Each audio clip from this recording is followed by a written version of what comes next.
This gets fire.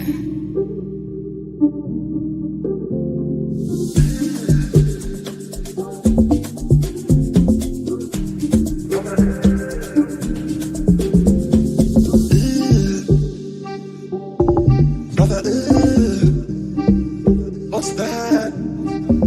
What's that, brother? What's that? What's that, brother? Brother, what's that, brother? What's that? What's that, brother?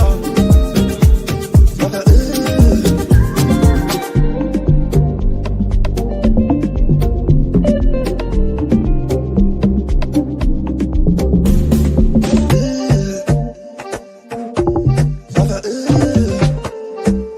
what's that? What's that, brother? What's that? What's that, brother? Brother, what's that, brother? What's that? What's that, brother? Brother,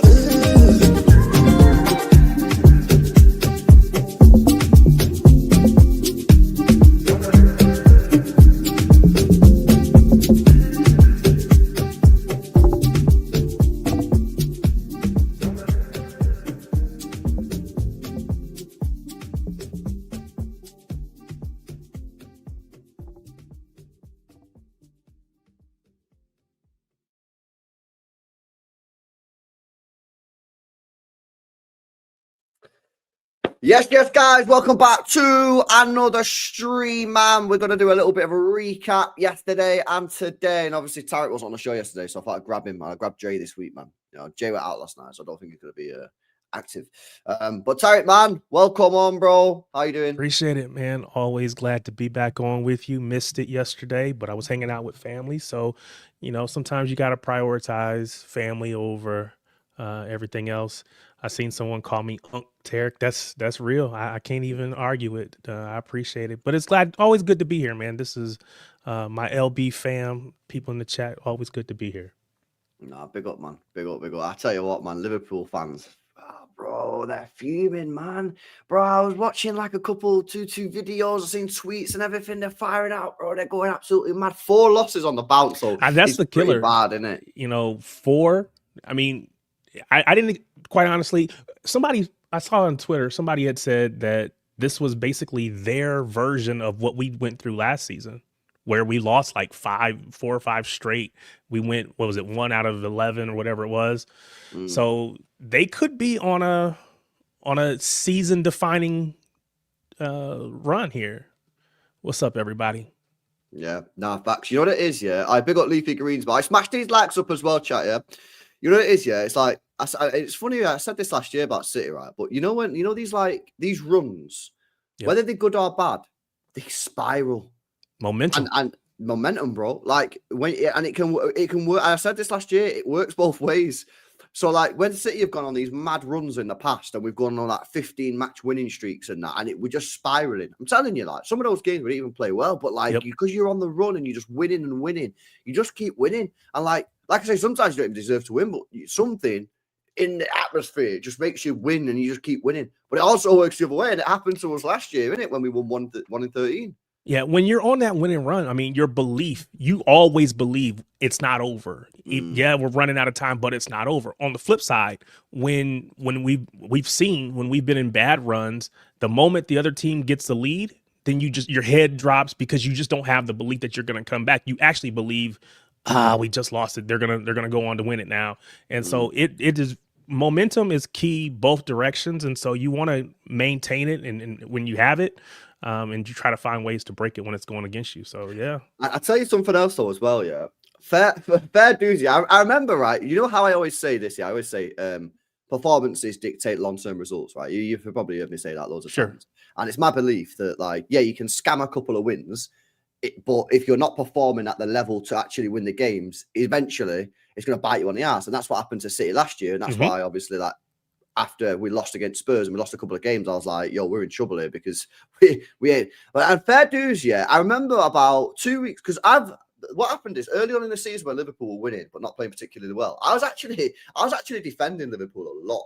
And I was like, yo, I think they'll come good. I think everyone's doing a bit too much. And I remember, Same. I can't remember who it was, right? But somebody in the chat, someone in the chat said to me, LB, you're abandoning your own principles of performances dictate long-term results. And I remember them saying it to me in the chat. Yeah, I was like, yeah, but this time it's different, bro. This time it's different. Liverpool will start cooking. And you think of all the reasons why it could be this way and all the excuses and all the, all the things that contribute to, oh, well, they got to bed in all these new players and all this other stuff. But at some point, you just got to perform. And they weren't. And like you said, much like us last season, where we were winning games, but we just weren't playing well. And at some point, can you keep pushing your luck? And thankfully, they've kind of hit that run, and so they've kind of come back to earth. So now it's a real race. We're gonna see what happens. It's difficult to call, man. Which way are you going at the moment? If you had to put money on someone, what do you reckon? So of course, my heart is gonna always say City. I don't want to see Arsenal, but I think it's between us and Arsenal. I really do. I think. Liverpool will be in there because I don't think. Even like us last season, we went on that horrific run, but then we turned it around and we ended up in third, could have been second last season easily. So I think they're going to have their run. They're going to be, they've been bad for a while, but I don't think it's, I think it's the three of us, but I'm going to say City win it. I'm going to say City win it because I just don't believe in Arsenal, even if I think they're playing really well right now. Yeah, I just think we need to stay within touching distance, man. Exactly. If we can stay within I've been saying this for a while, but I still thoroughly believe that at some point this team kicks into gear and starts like fucking. Because I still don't even think we're playing that well. Like I think we played okay yesterday, but nothing. That wasn't a title winning team or title winning performance. But I'm not expecting that just yet. My thing is, I'm certain at some point this season, and I don't know when. That's the big question mark over this whole point. I think at some point this team's going to click into gear and start like playing really well. The question is when, and when it does happen, will we still be in touching distance, man? But yeah, that Liverpool man are in trouble here because the thing is, like I say, it can spiral out of control. This, 4 losses in a row. And listen, that might be it, but it can spiral out of control. Now they are obviously only a point behind us and 4 behind Arsenal, but they've got away next week, and that's not an easy place to play football. Then they've got to play Villa. Who else they've got? They then got City. They've got 3 tricky games coming up, man. That match against Liverpool is going to be big. Between us and Liverpool, we can't lose it, but winning it goes a long way to really saying that it's us and everybody else. Nah, 100%, man. I don't know about Liverpool, man. I just think Arne Slot's getting it all wrong, if I'm being honest with you, this season. And obviously, it's kind of mad because I seen someone before, say, oh, he won the league last year, and now you're criticizing him. It's like, yeah. Exactly. You can still do that, bro. I can still say, well done for last year. You did really well. But at the same time, I still think this year you're getting it all wrong. You can still criticize him. You know what I mean? I think he's getting it all. I feel like he's not getting the balance of that Liverpool team right at all. And when I watch them play, I'm telling you now, Hussam, I was speaking to Hussam on Tuesday, man, and I was telling Hussam, I think they need to be playing Cherki, man. I think that midfield's not right. Surprising to me. He was doing so well at the beginning. It's almost like, why take him out? I understand that you spent a bunch of money on Isak and all that. I get it, but he's got to earn his place. And we've always talked about competition for places, and typically with Pep, whoever's the hot hand keeps playing. There was no way you should have taken Cherki out of the lineup. But hey, again, it works out well for us when they make dumb decisions. You know what I don't understand about this whole Cherki thing, is, bro, look at this. Look at the price they paid for him. I'm saying to people, yo, you need to be playing Cherki. And they're like, yo, we can't play Cherki. We signed Isak for 120 mil. I'm like, these people are acting as if Cherki was signed, Tariq, for 20 million pounds. Yeah. Bro, it's like, you spent 70 million quid on this guy. Yeah. And he scored 3 goals already in the Premier League, bro. The guy's been playing really well. And you know what's mad, actually? I'm looking at the stats here, right? First 5 games of the season, Cherki started every single game. Liverpool won every single game. They won. Yeah. The last 3 games that they've lost, Didn't start a single game. Didn't start a single game. Look, I can't say that it's cause and effect, but it is at I'll least say it then. circumstantial. I'll I mean, say hey, it, bro. the facts speak for what themselves. I mean, what do you want me to say? It's a madness, bro. It's that is crazy. I didn't even realize it was that was the situation. That But is this wild, though, because again, we saw Isak and everybody was hyping up how great he was and all the things, and he's better than Haaland and all the stuff that we heard. But he's not been able to help them get over the line. And, you know, hey, more power to him. And then you've got Salah, who's just like. Do you think? Really... Oh, my bad. Go ahead. No, I just think I feel like Salah. Yeah, Salah. Because the thing is with Salah, yeah, I hear you'll big up Freddie as well, man. I appreciate the membership. Big up to you, mate. For sure. Now the thing is with Salah, like I feel like a lot of Liverpool fans are cooking Salah and that. I feel like Liverpool fans, so not all of them, right? But I do feel like some Liverpool fans treat Salah very weird. Like, bro, this is like one of your greatest ever players, if not your greatest player. Like, that's up for them to debate. And like, bro, they're so ruthless with this guy. Like, yes, he's not playing well. I get that. Yeah, I know he's not playing well. But at the same time, I still feel like if you fixed a system, which I still think is not fixed at all, I think the system is the main problem. I still think he'd be okay. And then at that point, if he's still not okay and you fix the system, cool. Yeah, but I don't know, man. I just feel like, yes, Salah's a bit of a problem at the moment, but is he more of a problem than the system? Is he more of a problem than trying to get the... I mean, they're not even playing Wirtz. I mean, I can't believe Yeah. Bro, where's the media outrage at this? 115 million quid they spent on Florian Wirtz. He's on the bench, and there's no one speaking about it. No conversation in the media at all. And we all know that had that been us, had that been any City player, we'd be getting crucified. So yeah, they're making stats up as well. Did you see that thing? I don't know if you've seen it because it was a Sky Sports thing in the UK, but Sky Sports are making up stats about like longest like runs into the box and like time spent in the penalty area and like distance ran in the opposition final third and all this kind of shit. I'm like, yo, what are these stats, bro? How about a goal? Yeah, or an assist. Right. Like, what about these fucking stats, man? G and A, give me one or the other. I don't really care. And even, but I mean, yeah. The fact that he's not even getting it, he's coming off the bench because again they can't figure, like you talked about Slot not being able to get the system right and all of that. I wonder how much of it, because again coming into this season, well I guess technically towards the end of last season, Salah and Van Dijk, you know, they wanted all that money. They also had they let what's his name go, Alexander-Arnold. They let him go, Trent. But they kept these two, gave them a ton of money.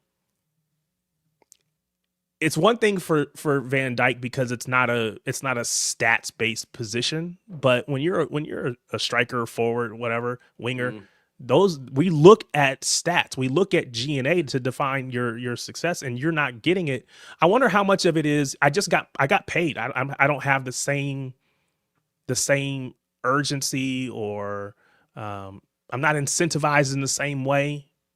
I don't know. You hate to think that a player as professional as Salah is, or it seems to be, would be moved by how much money he's getting paid or not getting paid or, you know, whatever. I don't know. Yeah. It's just weird to me that it seems like he's fallen off a cliff a little bit. Well, the thing is, yeah, like Salah was always going to fall off at some point. Yeah, that's fair because he's his age. It's an age thing. So the question is, yeah, when does he fall off? Now, I'm not sure whether he's falling off at this moment in time or whether it's a system thing and they're not getting the best out of him. I think it's a system thing. I think if they fix the system, I think Salah will start cooking again. However, again, you're at that point where like he might just be finished. He might just be cooked, bro. Because at some point that is going to happen. It'll either be this season or next season, probably.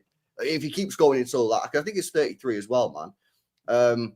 So yeah, that's a bit of a madness, man. But yeah, I just look at Liverpool, man, and I just think that like I was watching them today, right? And I was doing a watch along on Second Channel, yeah, and I was watching them and I was thinking to myself, I feel like they don't know what they're doing on the pitch. And that's a system problem because the system is not right. So no one knows what they're doing. Like they're just passing the ball. Cherki was just getting it and we're just like whipping crosses in. The crosses were dead. Van Dijk, by the way, that's the worst I've seen Van Dijk play for a long time. Like, and I'm not just jumping on this guy for the first, like, you know, I think he was Bro, he was bad today, I thought. Yeah, Kanate actually was pretty good, I thought. Kanate was decent. But yeah, I thought he was terrible. Kirkes was awful.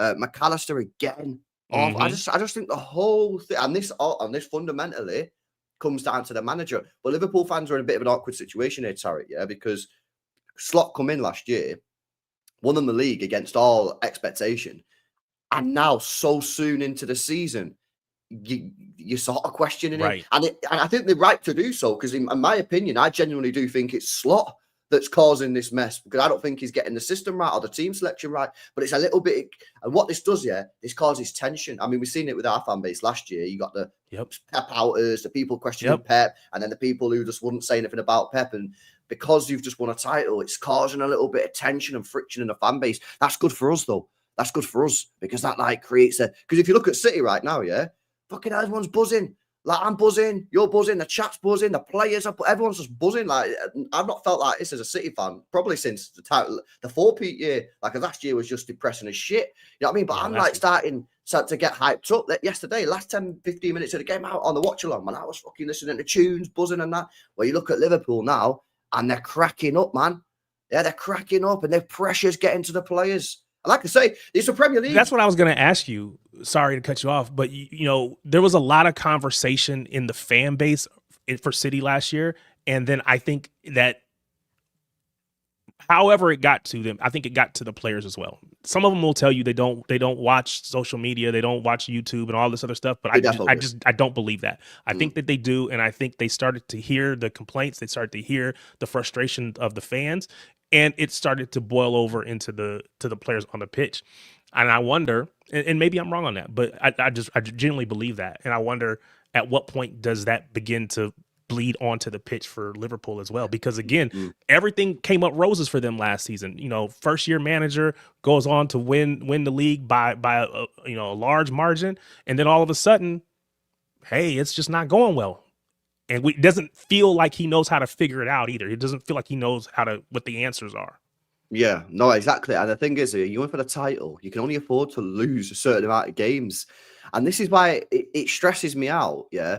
Because obviously, like, I read out the next 3 games for Liverpool, yeah? Brentford, Villa, and City. Yeah, they're three tough games. I mean, the way they're playing at the moment, if I said to you, chat, listen, I've been in a time machine. I went 3 weeks in the future. They've lost all 3 games. Nobody's going to be saying, no way, no chance. Like, people will be like, oh, yeah, maybe.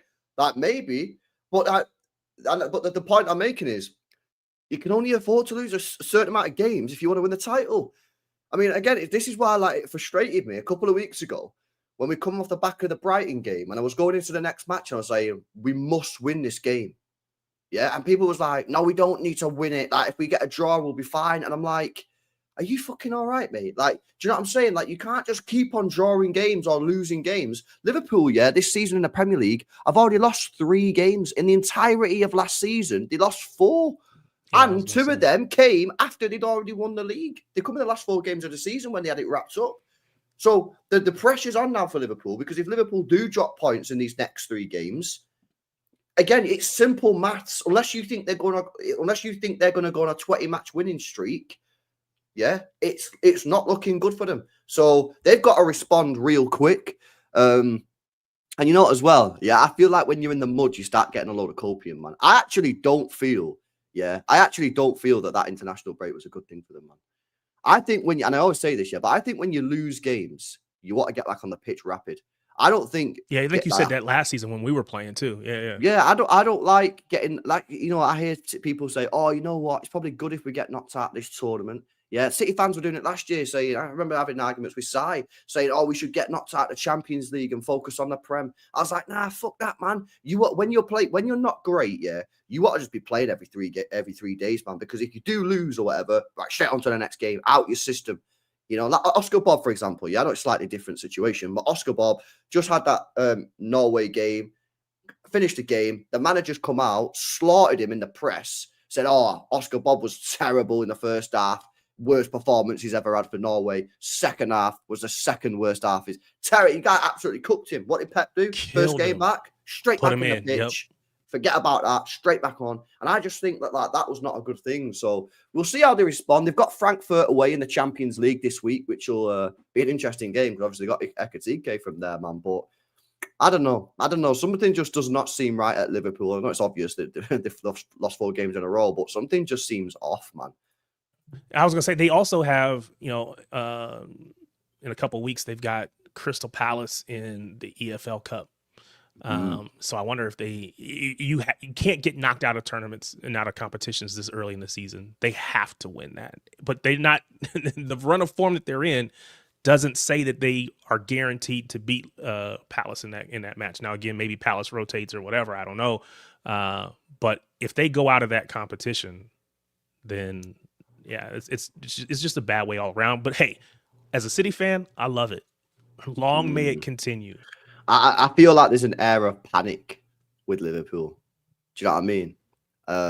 Because when you talked so strong coming into the season, you saw what your team did in the transfer market, and you talked about how you had won that, and people were flossing all the new players that they were bringing in, and then you win your first couple matches, and you're like, okay, we're and then all of a sudden the bottom falls out and you don't even know where you can find. You can't find wins anywhere on the schedule. So it's a bad way. And I think they made it worse because they were so hype about what they were going to be.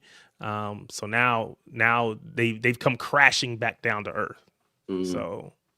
Nah, facts, man. Yo, chat, smash the likes up. 666 in here, man. Devils in the building. Smash the likes. Make sure you guys are subbed up as well. Big up to Ski Dog with a 10 months. Says Wirtz not getting goals and assists like Jackie G and A. Wirtz will be a bigger flop than Gorillo. With a 4p. Yeah, man. I don't know, man. It's going to be interesting to see what happens. Listen, I'm keeping my powder dry, yeah, because you best believe, mate, yeah. If we get out of that Liverpool game and Wirtz is absent, I am going to destroy him and Liverpool Football Club in my match review because I got roasted this season. When they signed Wirtz, I got cooked and destroyed. Fair dues. Game's the game. I accept it. Yeah, hold the L. Yeah, but I'm telling you now, chat. I'm telling you now. If, because it's not guaranteed, but if he goes, yeah, or if he's still not scored or got an assist, I'm going to destroy him and every single Liverpool fan in the world. Yeah. But that's for 3 weeks' time. Sure. Sure. Anything can happen between now and then. But it is crazy because I genuinely feel like he's got the ability, the talent to perform. So I'm surprised that he's gone as quiet as he has. And again, as a 10, sometimes, the difference between an assist and not is just a player, fluffing their lines, whatever. They make they screw up a shot. You don't have anything to do about that, but to have zero statistical impact is crazy. And you couldn't have told me that was going to happen because, again, I was one of those people that wanted to bring Wirtz to City. So I can't sit here and be like, oh, he's trash. I don't think that he's trash. But what I do know is up until this point, he's not performed. And maybe it's just the Bundesliga tax that we always talk about that City seem to avoid, but everybody else, when they bring in players, it falls apart. But I mean, Ekatike came from Bundesliga and he seems to be performing well. At least he was at the beginning. So I don't know. It's crazy to think that someone as talented and as highly sought out as Wirtz was could just come and completely ghost. But that's what we're seeing. Did you see this? There was a couple of images that was going around on social media, man. I gotta find this one. Yeah, look at this one. This is a funny one. Share screen. Look at this one. I'm gonna do this. I'm just gonna do this one now. This is the pre. I'll keep this safe for the video. £130 million Florian Wirtz playing in his natural position. Listen, this is not the cook of Florian Wirtz. That will come in 3 weeks' time. Yeah, but this is just a little... No, that's got to be in there, though. That's a starter. Yeah, that's the starter dish. Yeah, the main course is the appetizer. Yeah, absolutely. Listen, we'll get on to City in a minute, boys, but I want to speak about Arsenal. Pep Guardiola's press conference has just come out as well, so we'll come on to that when we get onto the City section. But Arsenal, another win, 1-0. Another goal off a set piece, but listen, a goal's a goal, a win's a win. I don't know, man. When it comes to Arsenal, bro, I still feel like my opinion hasn't changed on Arsenal. Yeah, I still think like they'll be up there, they'll be thereabouts. I think they're a very good side, I still think their firepower or lack of firepower could be their undoing. Because I look at that Fulham game, yeah, and like obviously defensively sound, yeah. We all know about the defense and midfield, like steady. But like I look at their front three, and I still just think it's all Saka. Like I thought Saka was incredible actually against Fulham. I'm not gonna lie, I thought he was very, very good. But yeah, Gyökeres, like no one's speaking about him. They bought him to score goals. He scored in 2 out of 10 games. Like, why is no one speaking about that? They bought him to score goals, and now they're doing the Havertz thing. Now they're going, oh, his hold-up play is great, and he links up plays. Like, hang on a minute. In the summer, you was all telling us that you bought Gyökeres to put the ball in the back to be a net, finisher, and now he's not scoring any goals. You've completely 180'd and said, oh no, actually, that's not what we bought him for. Now you all fucking change your opinions. Yeah, so that's a bit of a concern. I just look at Arsenal. They're a very good side, and there's no doubt to me they'll be top 2, top 3, 100%. Yeah, and they'll probably do quite well in the cup competitions. But in the Premier League, they didn't create a lot against Fulham, and I just look at that front line, and I just think if it's just all Saka in my opinion. Yeah, and that's why in the summer I said they should have gone and got a big dog left winger. Why didn't they go and get Rodrigo? Why didn't they go put £100 million on the table for Rodrigo? Why didn't they go probably get thought when they went and got Eze, maybe not a clear left winger, but at least that's what I thought they were going to put him out there. But then you got Odegaard who can't stay healthy. I don't know. Madueke, I think, is still hurt. Is he still hurt? So he think so. Yeah. So I think that they, like you said, they will definitely be in that conversation when the end of the season comes around. But to your point, they've got to be able to find ways to put the ball in the back of the net other than set pieces, because it feels like that. I like to say that can't go on forever. It's going to dry up at some point now. They seem to be making it work every week, but I don't know that you can keep counting on that. Yeah, it'll be interesting to see what they do against Atletico Madrid coming up in the midweek. Yeah, that's going to be exciting. Not by the number of goals scored, probably, but yeah. We'll set you on at the same time, so we're watching it. Yeah, We've got cool. AP says, I'll always say this about Arsenal, been saying it for a while. Arsenal are built not to lose. They're not a winning team, but they don't lose elite defenders, but average attack, which is why I think they're more suited to cup competitions. I just think, on another day, that Fulham game could have easily been 0-0, right? And I know it's easy saying that, blah, blah, blah, on another day, right? But I just think, and this is what I said at the start of the season, over the course of 38 games, I just think they'll draw too many. I think they'll draw too many. And by the way, this is fair. If you look at last year, how many games did they draw last year? I think they drew quite a lot last year. Let me have a look. So if I go to last year's table, bro, they drew 14. They only lost 4 games in the whole season. They have by far the best defense, but they drew 14 games. Yeah. Well, City only drew 8. Liverpool drew 9. Wow. So that's the reason. It's not like some stupid opinion. It's based off of facts. It's based off of last year, and this is why I think that go back. It's not a new opinion. If you go look at my like transfer review video or whatever at the start of the season, I said I think Arsenal. Yeah, I thought Eze a great signing. I like the signing of Gyökeres. I think Gyökeres is a good signing, but I just felt that they missed one more, and I feel that they should have gone for like a Rodrigo on that left-hand side. Which I thought they were. I thought they were in that conversation at least, but I just feel like with Arsenal, bro, in the transfer window, I always just feel like they leave themselves one player short. No, I'm not saying they can't win the league. They might win the league. I'm just saying if they don't win the league, why? Why won't they have won the league? And I believe if they don't win the league this year, I think you'll be looking at the lack of firepower, and they're probably drawing a load of games like they did last year. They will tell us that they have the strongest top to bottom squad in the Premier League is what they'll tell us. So there's no excuses for, even if, we didn't get you got what you got what you wanted. You brought in Eze, you brought in all these other players, the Mascaras and others who seem to be well, but again, you have to put it together. And up until this point, they haven't. At some point they will potentially.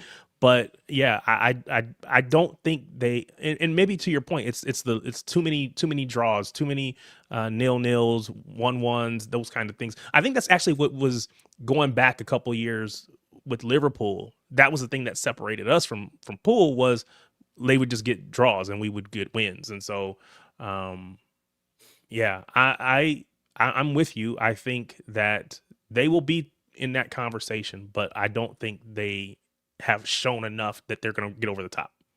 And the thing is with them, right? There's some pros. Let me give some pros for Arsenal. I thought that win against Newcastle a couple of weeks ago was big, very, very big. I thought that was a very, very it was a statement result for me. I'm looking at their fixtures in the Premier League coming up, right? So they got Palace at home, which obviously is not easy, right? But then they got Burnley, Sunderland, and Spurs at home.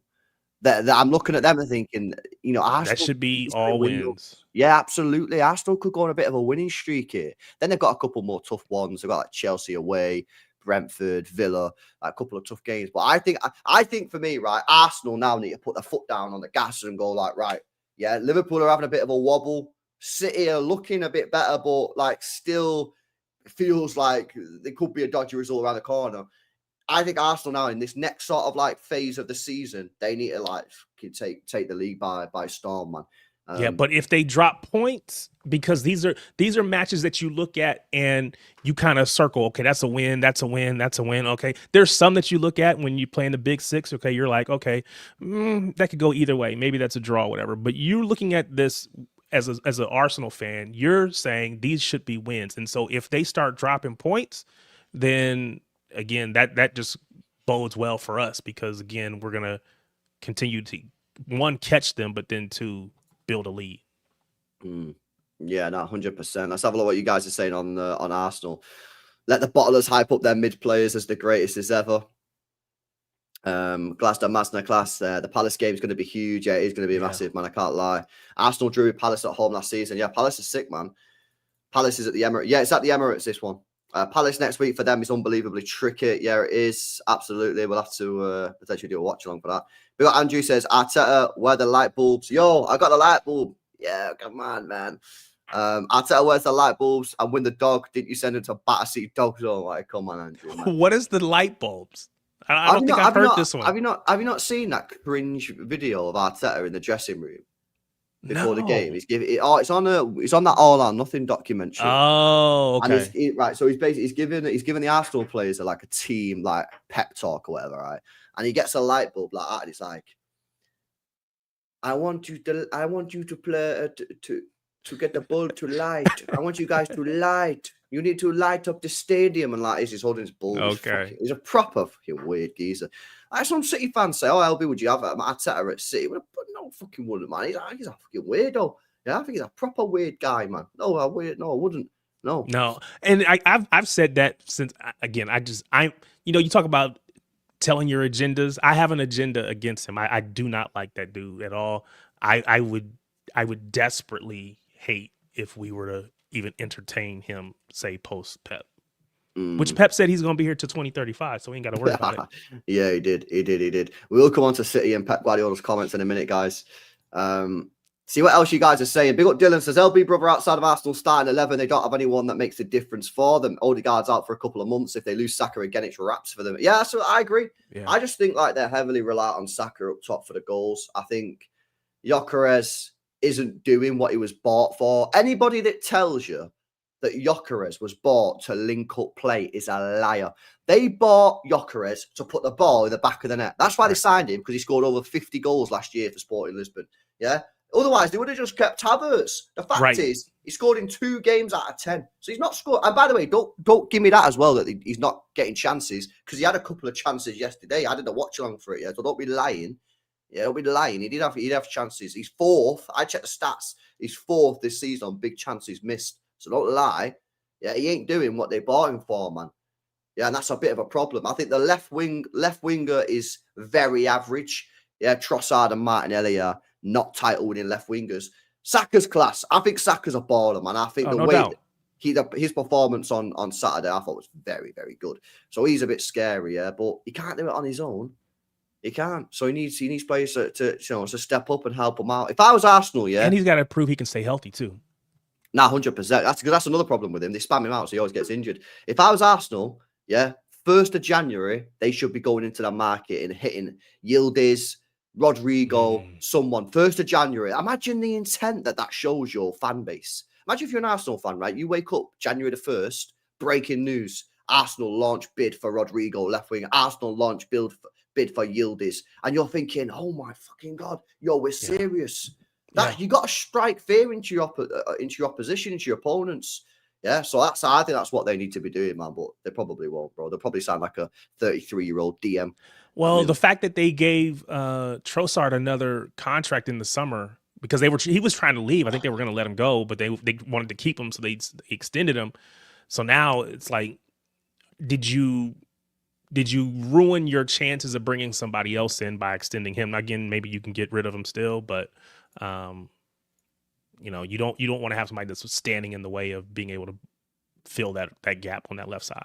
Nah, 100%, man. All right, let me see what you guys are saying on these chats, man. Yo, shout out to Nicholas. Says, I'm worried for Villa away next week. They've hit form. Well, they weren't good today. I watched the game today. They weren't good, man. Yeah, they weren't good. Yeah, it was a proper mid-game, mid-performance by Spurs, mid-performance by Villa. Villa nicked it, but they weren't great, bro. I didn't watch them and think, oh my God, I'm scared. I don't know if you watched the game, Nick. Yeah, but they weren't great, bro. You could say something wrong. Oh, no, sorry. Oh, you cool. good. Big up for Hadman says, big up LB. I think getting a new right back will higher our chances of winning the Prem. Yeah, but the question is, who? Which right back? Insert Snoop Dogg fucking meme. Yeah, who? You see that? Who? Yeah, who? Who'd you get, bro? I don't know who you're going to get. Who's out there? You're not going to get Dumfries, otherwise you would have got him in the summer. Could have got him already. Tino Livramento, probably not. Not in January. You can't get Olajuwon. You're not going to get Munoz. I don't know who you're going to get. That's the problem. Who are you going to get in January that you can get? Yeah, you're not going to get Reece James, Kev. Come on, man. Let's be serious. Yeah, I don't know who you're going to get. Yeah, he's another one it doesn't say healthy. Do you think you could get, if you can't get Reece James in any way, you can get Malo Gusto out of, would you even want him? I'm not sure about Malo Gusto in terms of like, I always say, when we're signing players, I either want world-class players or a player that I think is like very close. I look at him and I think he's like, not slagging him off. I think he's a good player. Yeah. But do I think he's got levels? I'm not sure. I'm not sure he's got those levels. I think he's a player that you might get and he might just be average and like, oh, not average, that's probably harsh, but good. Like, I don't want good. I want like fucking a player that I can be like, this guy can be world-class. I think could be world-class in a couple of years. Yeah, so I don't know. Nah, he might, but I know we're going to talk City later, but I mean, we may not even get back on the pitch. I'm sure he will, obviously, but I'm just saying consistently because we got in the Tribune, bro. Yeah.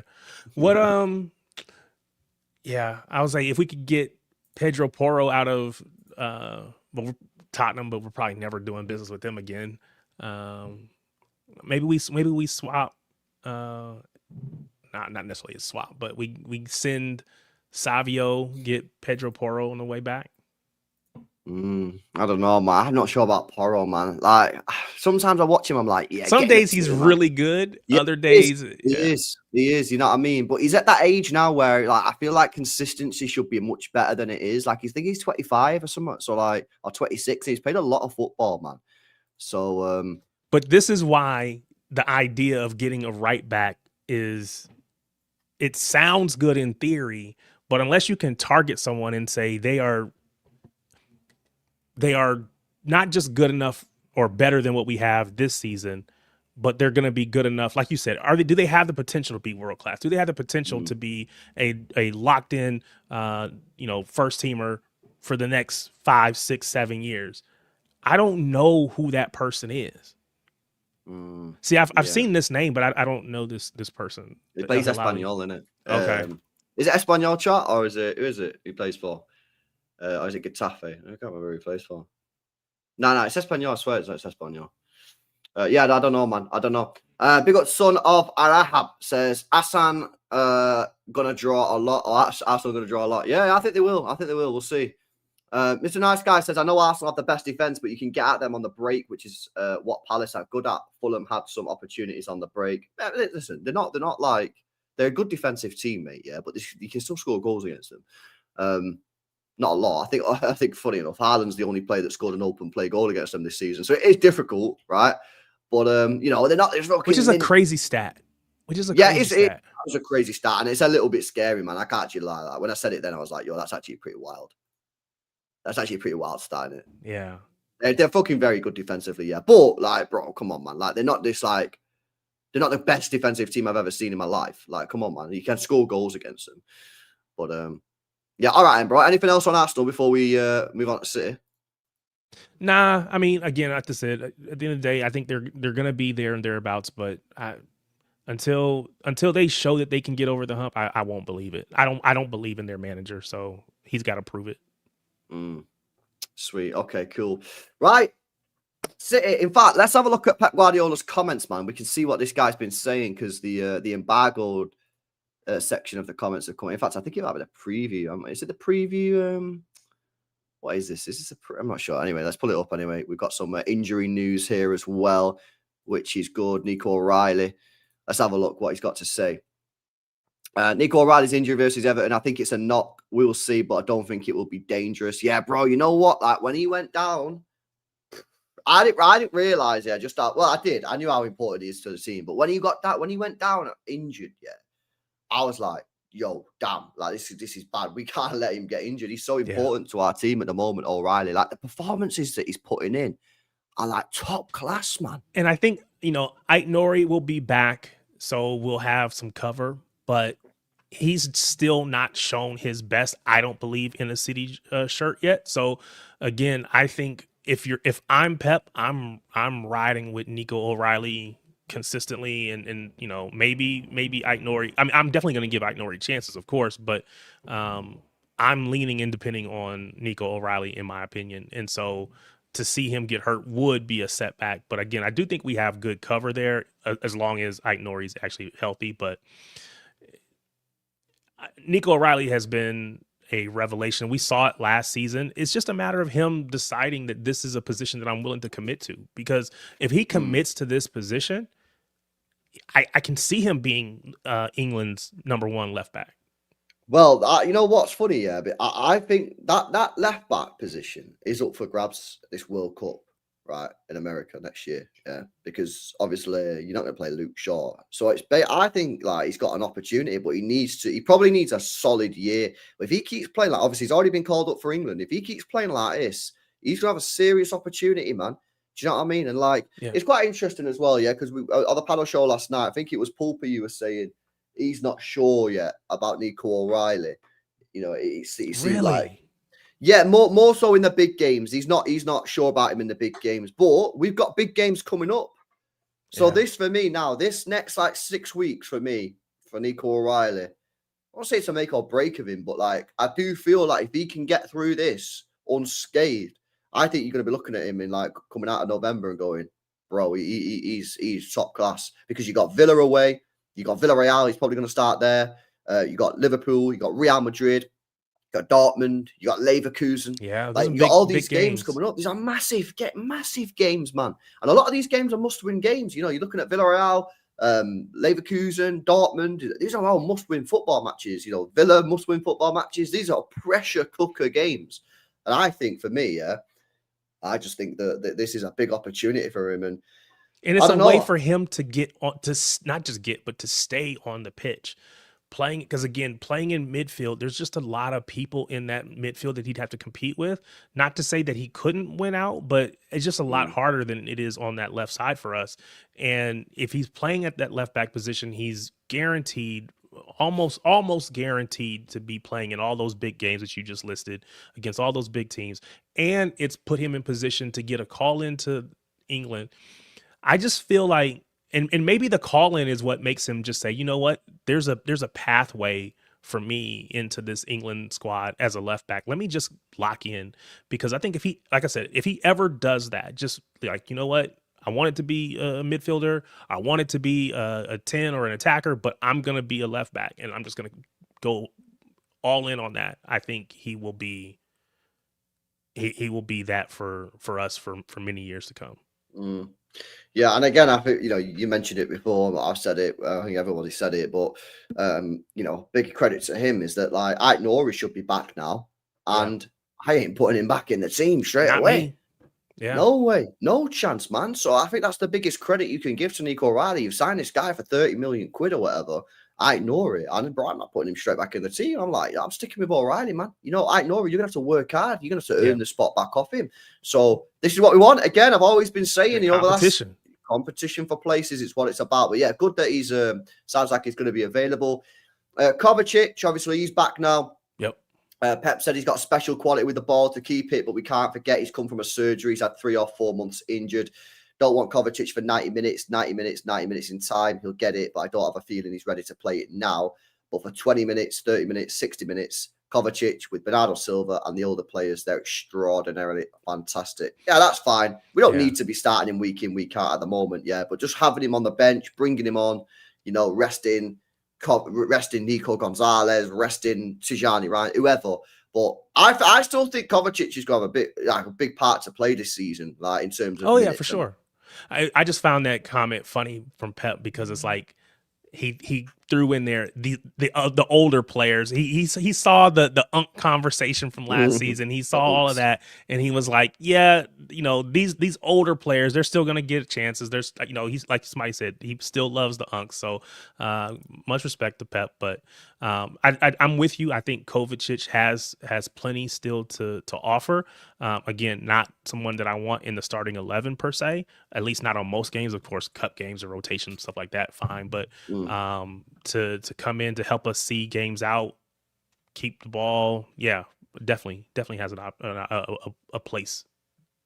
Therefore, Donnarumma, he said, never ever, if I make a compliment to Donnarumma, it's not a disrespect to the most important keeper we had maybe at this club. Ederson has been important in build-ups, give us great momentum, but Zizou is taller, like Haaland is taller than Aguero. The long balls, his presence gives us a boost.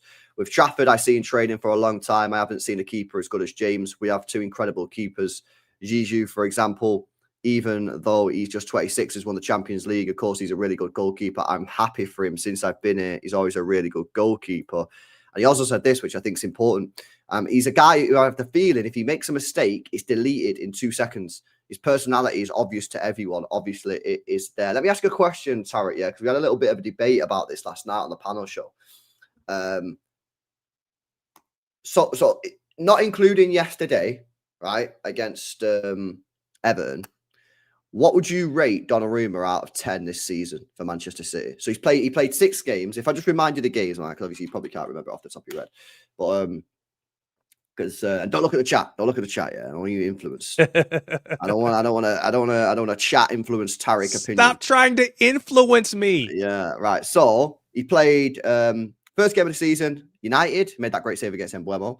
Second game, Arsenal, partly to blame for their goal off the line in no man's land. Burnley, 1-5-1, and then Brentford, which obviously made that good save. I went 1-on-1 with the goalkeeper. Napoli, chat was saying he made one good save in that game.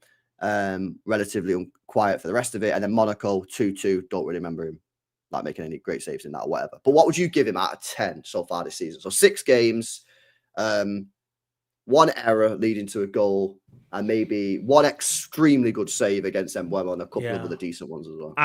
I would probably go in that 8.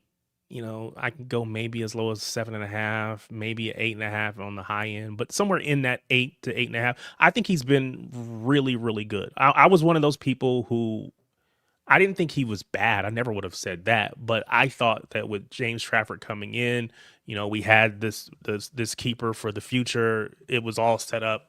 I didn't think we needed him, and you know, I'll be the first to say he's been really, really good for us as a shot stopper, and whatever he can or cannot do with his feet has not impacted us negatively at all. There've been times where, you know, maybe he missed a pass or whatever, but nothing that came back to bite us per se. And so, you know, I think the conversation has always been, are you going to get more in his shot stopping than you're going to lose in his, you know, his ability to play with his feet. And so I definitely think it has been an upgrade all around.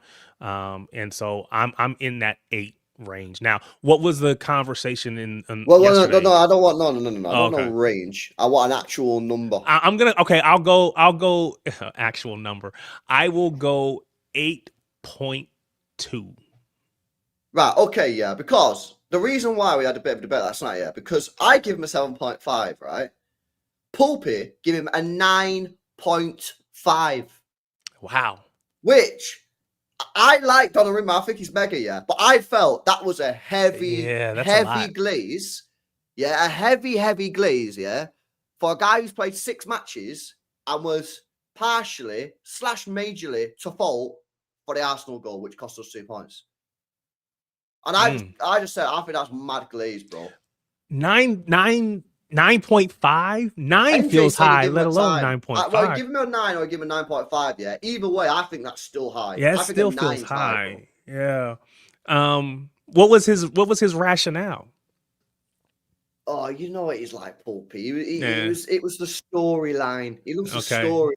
Again, I'm definitely glad that we went and picked him up. I think in the grand scheme of things, that was the right decision. And yes, it may impact Trafford, but it was the right call. And I think it has made us much more solid as a defensively. We've been able to keep the ball out of the net much better. I think there's a lot more confidence.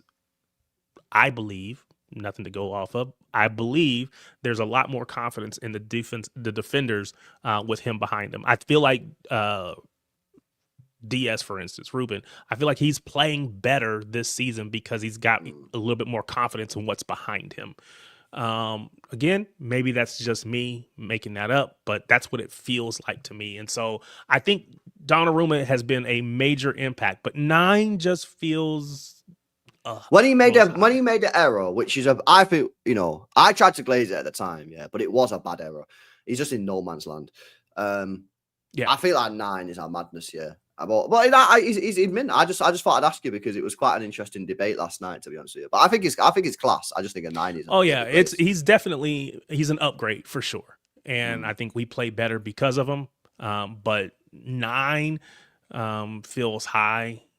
But I mean, let's be honest. If we think about, if we take Haaland off the table, as far as performances go, he's probably been our second best overall performer. Probably him and Doku. Yeah. Doku's been good, no doubt. I kind of forgot about him a little bit, but he's in that conversation at minimum. He's in that conversation. No, 100%. Completely agree. Bit of injury news on the Rodri guys, which is not ideal, man. I can't lie. So I hear you kind of still don't believe in Nico G. That's kind of the vibe that I get when I'm listening to you sometimes. And I feel like, again, is he perfect? No. Is there still room to grow? Absolutely. But I don't think he's been nearly as bad as even last year. I didn't think last season that he was as bad as some people thought he was. And I think that maybe not for the whole season, right? But until Rodri is able to get back to his best, I think Nico G is perfectly fine. Now, again, when we go up against the Real Madrids and those big, we'll see. But for a Villarreal, I don't have any questions. Yeah, nah. So basically, my view on Nico G is I still think we're finding out phase. Yeah, I still feel like we're in the. I don't really know if we fully know where Nico G is going to end up in a year's time or like in 2 years' time in terms of like how good he's going to be. I'm quite happy with Nico G. I think he's a good player. Yeah, my what I'm trying to work out now is he only ever going to be a squad rotation player or can he be more? People are telling me, the thing is, the reason why I'm saying that is that people are now telling me that he's the Rodri replacement when Rodri leaves. And I'm like, you fucking what? You've seen enough from Nico G already to say that he's when Rodri leaves, he's the next one. I'm nowhere near that level. Nowhere near that level. I'm at the level where if Rodri gets injured and he's out for 2-3 weeks, I'm quite comfortable with Nico G. If we need to take Rodri off for the last 30 minutes, I'm quite comfortable with Nico G. Yeah. I'm now trying to work out, can I deal with Nico G for 2 months, 3 months with no Rodri if Rodri gets a serious injury? Yeah. But and that's where I'm currently at. I'm nowhere near the position of some people who are saying they think that he's great, and that when Rodri leaves, he'll be the next Rodri. And I'm like, I'm nowhere near ready to commit to that. Nowhere near. I don't think I've seen anything near enough, good enough to say that he can be a Rodri replacement. Squad rotation, yes, 100%. I've seen enough. I think he's going to be a squad rotator. But to say that he can be the next Rodri, I mean, it's hard to say anybody. It can be the next Rodri. Yeah, the next you know what I mean. Not the next yeah, Rodri. no, I get it. But to be that person that is our locked in 6 for the next 6-7 years. Yeah, that is a stretch at this point. But I think that to your point, he has done enough that I am not concerned about, like you said, a 2-3 week stretch. I have no concerns about that. I have no concerns about him getting the occasional start to rest Rodri or playing through the cup matches. I think he can do all of those things just fine. I have no concerns. But if you said, hey, going into next season, Rodri is off the table, he's gone, he's, whatever, and I can either have Nico G or I can go find someone else. I mean, chances are I'm probably going to say, let's go find someone else. But again, I think that conversation is still way too early. I guess, I don't want to say pleasantly surprised because I believed in him, but I guess for some people, hopefully they are pleasantly surprised that he's performing as well as he has been, because again, so many people said they were so down on him. I saw somebody in the chat say something about Fernandinho, and I saw that on social media too. Is he more of a Fernandinho destroyer type as opposed to a Rodri that's gonna dominate the ball and dictate play with the ball like that? Well, he's a very physical player. Now, Liam, the thing is though, bro, I'm not saying he can't. I'm just surprised that people are saying he can already. Yeah. That's what I'm saying. I'm saying I'm still in the discovery phase of can he do it? Yeah. What I'm saying is I'm seeing people saying, nah, he will be that guy. And I'm like, so I'm saying to you, what you're telling me, you've seen enough from Nico G to say that he can replace Rodri when Rodri leaves. I'm nowhere near that level. I like him. I think he's getting better every game. I think he's improving. I think you can see he's being coached. He's receptive to information. Pep Guardiola said that. He's physical, decent on the ball. But I'm still seeing a lot of stuff that he needs to improve on. I think the way he turns on the ball is a bit slow and a bit chill. Like he needs to tighten that up. The way he receives the ball from the defense and pushes up the pitch, I think can improve. Them things can improve. My point is, people are saying already that he can be the Rodri replacement, and they've seen enough to say that. And I'm like, I've not seen enough to see that. Maybe I will throughout the season, but listen, Nico G's playing well, man. I don't want to sound like I'm sagging him off because I'm not. I like Nico G, but I don't know. We'll see. But the good news is with Nico G, he's getting better every game, man. Yeah. I like he's improving every game, and I think he had a decent game against Everton yesterday. I thought he played all right. You know what I mean? And was he amazing? No, but he's kept things ticking over and let Foden do it. So positives there, positives, and he gets stuck in. He loves to tackle. That tackle he did on Ndiaye on a halfway line was unbelievable, man. The way he slides in and then Nico got it and ran off with it. It was a great that challenge. is why he also ends up often in yellow cards and in that kind of trouble, because he will make a play like that, or he's trying to clear the ball and he gets his foot up high, which he almost got another one of those yesterday. So he that's not a bad shout. Yeah, he doesn't dribble as like Kova does, but at least I don't think he does. But no, not the glidey way that the way that Kovacic glides with the ball is mad, but he's got a bit of power about his runs. Yeah, I think the thing is, you got to remember about this guy. It's not an actual 6, isn't it? You know what I mean? He said it himself. He's an 8. He's an 8 who we're forcing into this position.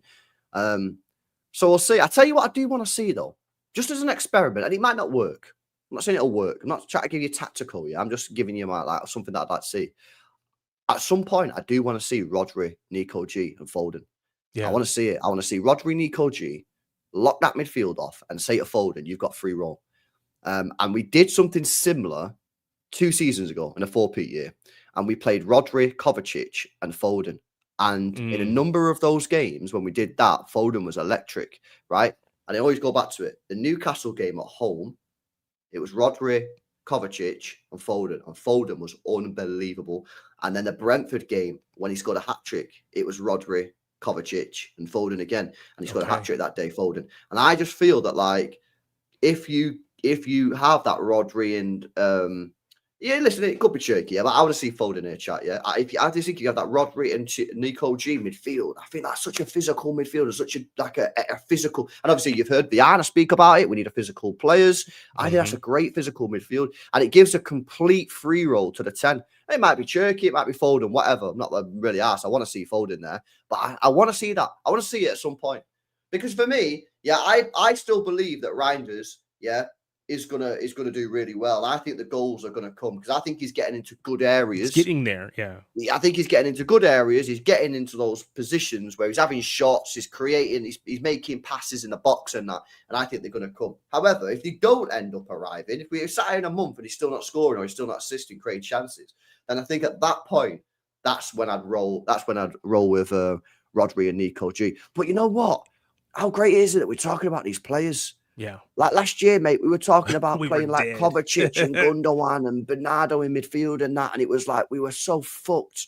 Now we're talking about, we might have to drop Tijani Reinders. We might have to drop Nico G. We might have to drop Foden and play Cherki. We might have to, this is mad. Like, this is what we're talking about, man. Competition for places is what it's all about. And our squad's so much better than last year, which is why I find it bizarre that people have us like 5th and 6th in the Premier League. City fans have us 5th or 6th, or well, some negative Norins. I was like, because I find that hard to believe if you're a City fan that you think. Trust me, I've seen City fans say, "Oh, we're going to finish 5th and 6th in that, man." But these are the emotional guys, yeah, who like, we lose a game, we draw a game, and like we're going to finish fucking 6th and that. And it's like, but I've seen rival fans. I think we're being slept on, man. I think rival fans. I think we are, and I think you talk about hopium and copium. I think they want to see the demise of City. They want to see the demise of Pep Guardiola, and so because we didn't do well for that stretch last season, they have bought into the idea that it is a permanent loss, forgetting the fact that we played probably the best of anybody down the stretch of the season. And again, fair dues to Liverpool, who had already locked the league up so they could kind of just blow off a couple games, whatever. But we were definitely in that top 1 or 2 teams over the last part of that season. So anybody that bought into the hype that, City is over, City's done, that they did that at their own demise, because we are a long way from being done. Actually, we are building not just for the immediate future, but for the next couple years, because all of our players, most of them are still really young.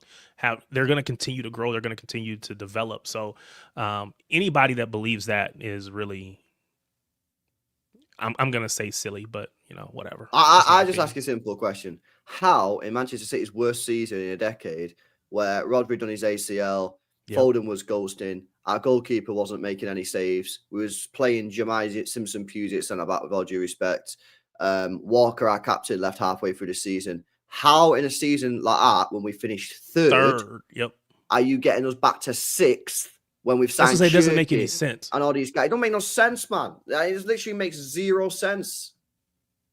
0 sense. So yeah, it's a bit weird, to be honest with you, man. Big up to Nice Guy says, Kovacic, if no Rodri, calm, glides past players, easy, says Nice Guy. Well, what you saying then? You're saying drop Reinders and play Nico G and Kovac. I don't want to play Kovac 6, man. I'd rather play Nico G 6 and Kovacic 6. If I'm playing Kovacic, I want to play next to whoever's played at the 6th position. Yeah, play like a bit of a double pivot sort of thing, I think that might work. But I don't really want to see Kovacic in the 6, man. I don't really like it. I don't think he's good enough in the 6, man. Yeah, don't think he's good enough there. I'm with Kovacic can't control the game. Yeah, nah, man. I don't want to see him there, bro. Yeah, we played that last year and it wasn't. I don't know if you remember last year, bro. It wasn't good, did it? I blocked it out. I'm on that. A lot of people have. Yeah, a lot of people have. Was that Men in Black, the little flashy thing? I've lost it. I'm gone. Yeah, delete memories. Nah, 100%, man. 100%. Listen, there was a couple of comments in there, a guy from COD Thames before he was spamming it in the chat for time, man. But it was a good point. I just wasn't at the right time to answer it. But he's basically saying, LB, you mentioned about Arsenal and their lack of sort of firepower. You saying that they've only really got Saka, which is, I feel, a fair comment. But what happens if Haaland gets injured? Yeah, I just feel though, that if we put Marmoush in there, Marmoush will score goals, not at the same rate, Sure. as Haaland, obviously. But I feel Marmoush's got goals. I feel Cherki's got goals. I feel Foden has got goals. And I feel Reinders have got goals. Now, Reinders and Foden aren't really scoring a lot right now, granted. But we know they can score. They've got historical facts that they can score, yeah? And Marmoush can score. I feel like we do have goals. Now, for whatever reason, they're not scoring at the moment, yeah? And I don't know why that is. But Marmoush can score, Foden can score, Cherki can score, Reinders can score. And I just think at some point they will start scoring. Yeah, I feel like we've again. I think we have changed the way that we play, much more to suit Haaland. We gave him the big contract. Everybody has agreed you are the future of this club. You're the current as well, but you're the future of this club. And so, I think we've changed. We're playing much more quick. We're willing to go over the top. We're more counter attacking or more direct. I want to say it that way. So I think we've changed to get the best out of Haaland.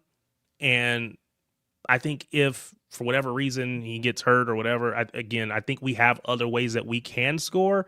But I think right now it's all built to feed. And again, when you have the best striker in world football, why would you play any other way?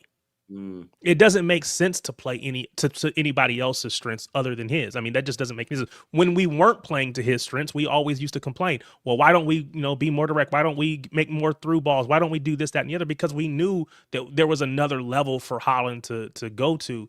And so the fact that he's getting, 1 or 2 goals pretty much every single match, to me, that's just a function of we're playing to his strengths and he's putting the ball away. Now, again, he could have had 5 yesterday. Easily could have had 5. There's 3 chances to get that third goal that he didn't score. I just think that, yes, to me, I do not look at the fact that, he's got most of our goals or we're so heavily dependent on Haaland. I do not look at that as a bad thing. I look at that as us playing to our strengths, utilizing a specialized player that no one else has. He's the best. No one else has that. So why would you do anything different? It just doesn't make any sense to me. Yeah, for me, right, I think you got to look at the context. Yeah.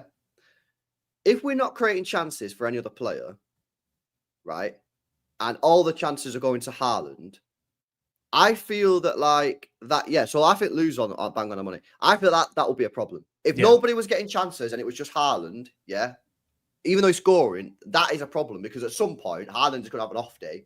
Sure. Right? Or you might just not create him a chance and he's not going to score. You don't win the game, right? But we are creating chances. Savio could have scored 2 goals yesterday. Yep. Should have had at least 1 goal. 100% 1. Quality player gets 2, yeah? Doku should have scored. Yeah, Foden had a chance on his left foot when he cutting off the right. Usually it's cash money, blazed it over the bar. Reinders got a shot off that got blocked. If it's literally going in the back of the net, the keeper was never getting it. It's a block great block by Michael Keane. It has to be said. That block doesn't happen. That's a goal. So we are creating chances. And by the way, this is a separate problem in itself, in that these guys are just not clinical players at the moment. But we are creating chances for other players. We know that because Pep Guardiola said it after the game yesterday. He's saying he called out Doku and Savio. He called out Reinders and said these guys need to be scoring these chances. We're all saying it on the match reviews, player ratings. We're seeing the shot. We're seeing the shots. We're seeing the big chances missed. So for me, if we're just creating chances for Haaland and Haaland only, Doku's not getting chances, Savio's not getting chances, Foden's not, Reinders is not. Problem, because it's unlikely. Yeah, not impossible, but unlikely that Haaland's going to carry on this goal scoring for the rest of the season. Yeah, at some point it might go for a little bit of rough spot or whatever. Yeah, but we are creating chances, and I think we should be focusing more on why the fuck are these guys not scoring goal? Like their finishing ability, rather than it's Haaland, just Haaland. It's like focus on the fact that these guys are getting chances and they're just not burying them, because that's fundamentally the problem. Yeah. Because if they finish the chances, I guess it's sort of interlinked. I know it's interlinked. Yeah, I'm not stupid. But at the same time, I just feel that we need to focus the energy on the fact that they are getting chances and their finishing's not good enough. No, I mean, that makes complete sense. See what you guys are saying. Haaland's job is to score goals. It is. Exactly. But he's the only one that's scoring goals. But other players are getting chances, bro. Yeah, they are getting chances. They got Lou I seem to remember. If you tell me, my bad. I was like, if you tell me like Savio, right? If the reason he's not scoring that goal is because he's too busy trying to look for Haaland in that moment as opposed to just take what's in front of him. Then, okay, that becomes a negative. We're trying to force the ball to Haaland. I don't Yes. think that's the case. I No, think we I are don't. creating for him in the course of our normal attack, and he's just converting when we need him to. Fair enough. I mean, people can have their opinions. I don't think he's that bad, but he's not been good enough, and I will stand on that. I don't think he's been good enough, but easily should have had that goal. And again, if you're just trying to force the ball to Haaland, then I think it's a negative. But I don't think that's the case. No, I don't think that's the Yeah. case. Chat, let me know if you think that's the case. Do you think these players are just so fixated on trying to get the ball to Haaland that when they get in front of goal, they're just not focusing? I don't think that's the case. I'm with Tariq, man. I think that they're just not great finishers. I just don't think they're great in front of net. That's just simple as. Now, can they get better? Well, yeah, of course they can get better. Yeah. Are they ever going to get to the level that this club requires? I don't know. Time will tell. But are you willing to give them the time? You know what I mean? That's the question. But again, you overcomplicate it sometimes. Like, it's bro, like, the Doku shot straight at goalkeeper. Yeah. The Savio one, like, just I keep saying it, but he breathes on the football. I don't know why the guy can't generate power. Like, It when he kind of goes bobbled through. up. I know which one you're talking about. It felt like the ball kind of bobbled up a little bit, and but it was basically he just passed it right to the He keeper. just Yeah, it passes was. it, bro. Yeah, it was. But he it does was, that it all was the bad. time. It's like, why does that always happen to him? And let's be honest, yeah, that pitch is like a carpet, mate. Yeah, that's fair. Yeah, so it's like, I don't know, man. I personally, I don't know if you heard it I said yesterday on the show. If I was a manager, I would fine Savio every time he shoots with the inside of his foot. I'd fine him. It sounds extreme, but I understand you're trying to It's- reinforce what trying you to want. help him. Yeah, I'm trying to help yeah, him. exactly. I'm trying to help him Yeah. and say to him, if you shoot with the side of your foot, you're getting fined 50 grand. Yeah. Put your foot through it, even if it doesn't go Put in. your foot through it, Stop man. playing with it. Yeah, I say put your foot through it. As soon as you go through on goal, maximum power, Jamie Vardy style. Yeah, how many times Jamie Vardy just get through on goal, just went bang, put his foot through it, man. Yeah, honestly, I swear down, man. I was like, it's like, do it. And people laugh, yeah. I'm telling you, man, these guys I heard some of the old school managers, mate, yeah? Bro, Neil Warnock's done stuff like this in the past. Harry Redknapp has, Ferguson has. Yeah, a lot of these managers in the past, yeah, have done stuff like this and said, if you do this or whatever. I remember that, that Adel Taarabt used to play for QPR. Yeah. I remember Neil Warnock. Yeah, was it Neil Warnock or was it Harry Redknapp? No, it was Harry Redknapp, yeah. Was it? Yeah, I think it was Harry Redknapp, right? Adel Taarabt, some of you guys might not remember him, right? About 10 years ago, yeah. Played for QPR, absolute mad baller, unbelievable player, right? But he couldn't be trusted with the ball in his own half because he just gave the ball away because he tries to do skills all the time, yeah.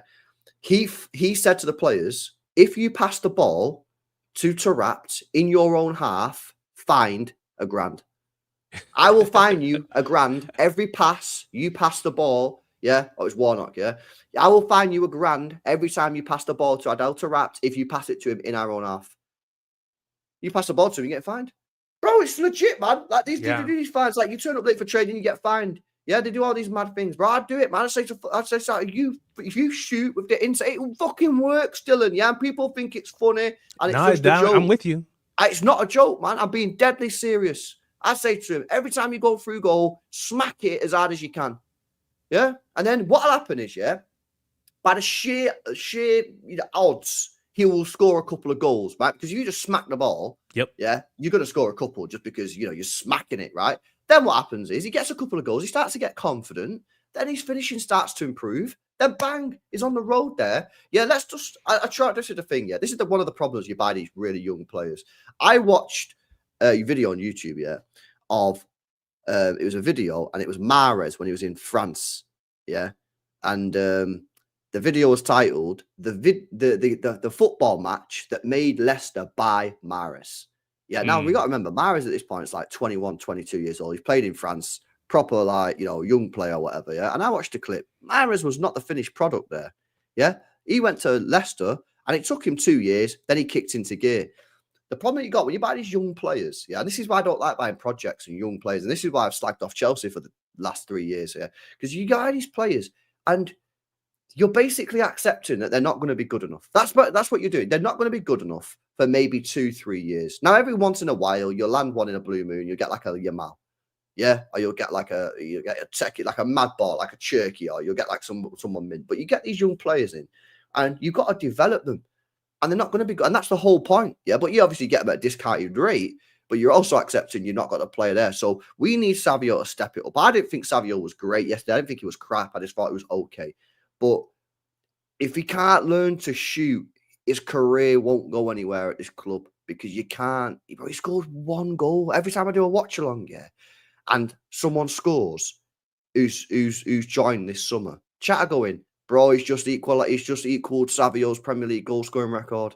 This guy scored. He joined this summer. He's just equaled Savio's goal scoring record. I'm like, it's bad, bro. So let's see, man. I'm a big fan of Savio, man. I like him, but I just don't understand why the guy breathes on the football when he goes in front of like one-on-one. Just fucking put your laces through it, man. Yeah, it's still just a lack of confidence. You're afraid to blaze it over, so you're trying to place the ball. Overcomplicating it. Yeah. Too much time. You go for own goal, you got too much time, too many touches. I always say this as well. I say players, a lot of the time, yeah, when they're out of confidence, they'll take more touches than required because they're trying to get the perfect shot off. You remember the Tijani Reinders goal against Wolves, the first game of the season? When he'd done that left foot shot in the bottom corner. Bob played him through. He didn't take any extra touches.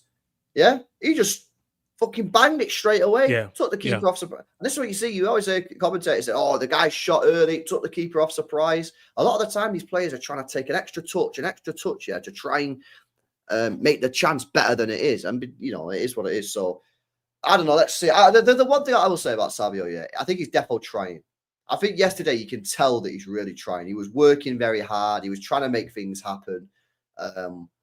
But I just feel that like he's on a short leash with City fans. Not everyone, but a lot of City fans on a short leash with because of what happened in the summer. And a lot of City fans are like, we need you to perform here and now, not in 2 years. So. I mean, technically, he ended up with an assist yesterday. So he did left wing stat. Yeah, another left wing stat there. You know what I mean? A lot of people hate him on the left wing, but again, go and have a look at his goals and assists on the left compared to his right. It's chalk and cheese.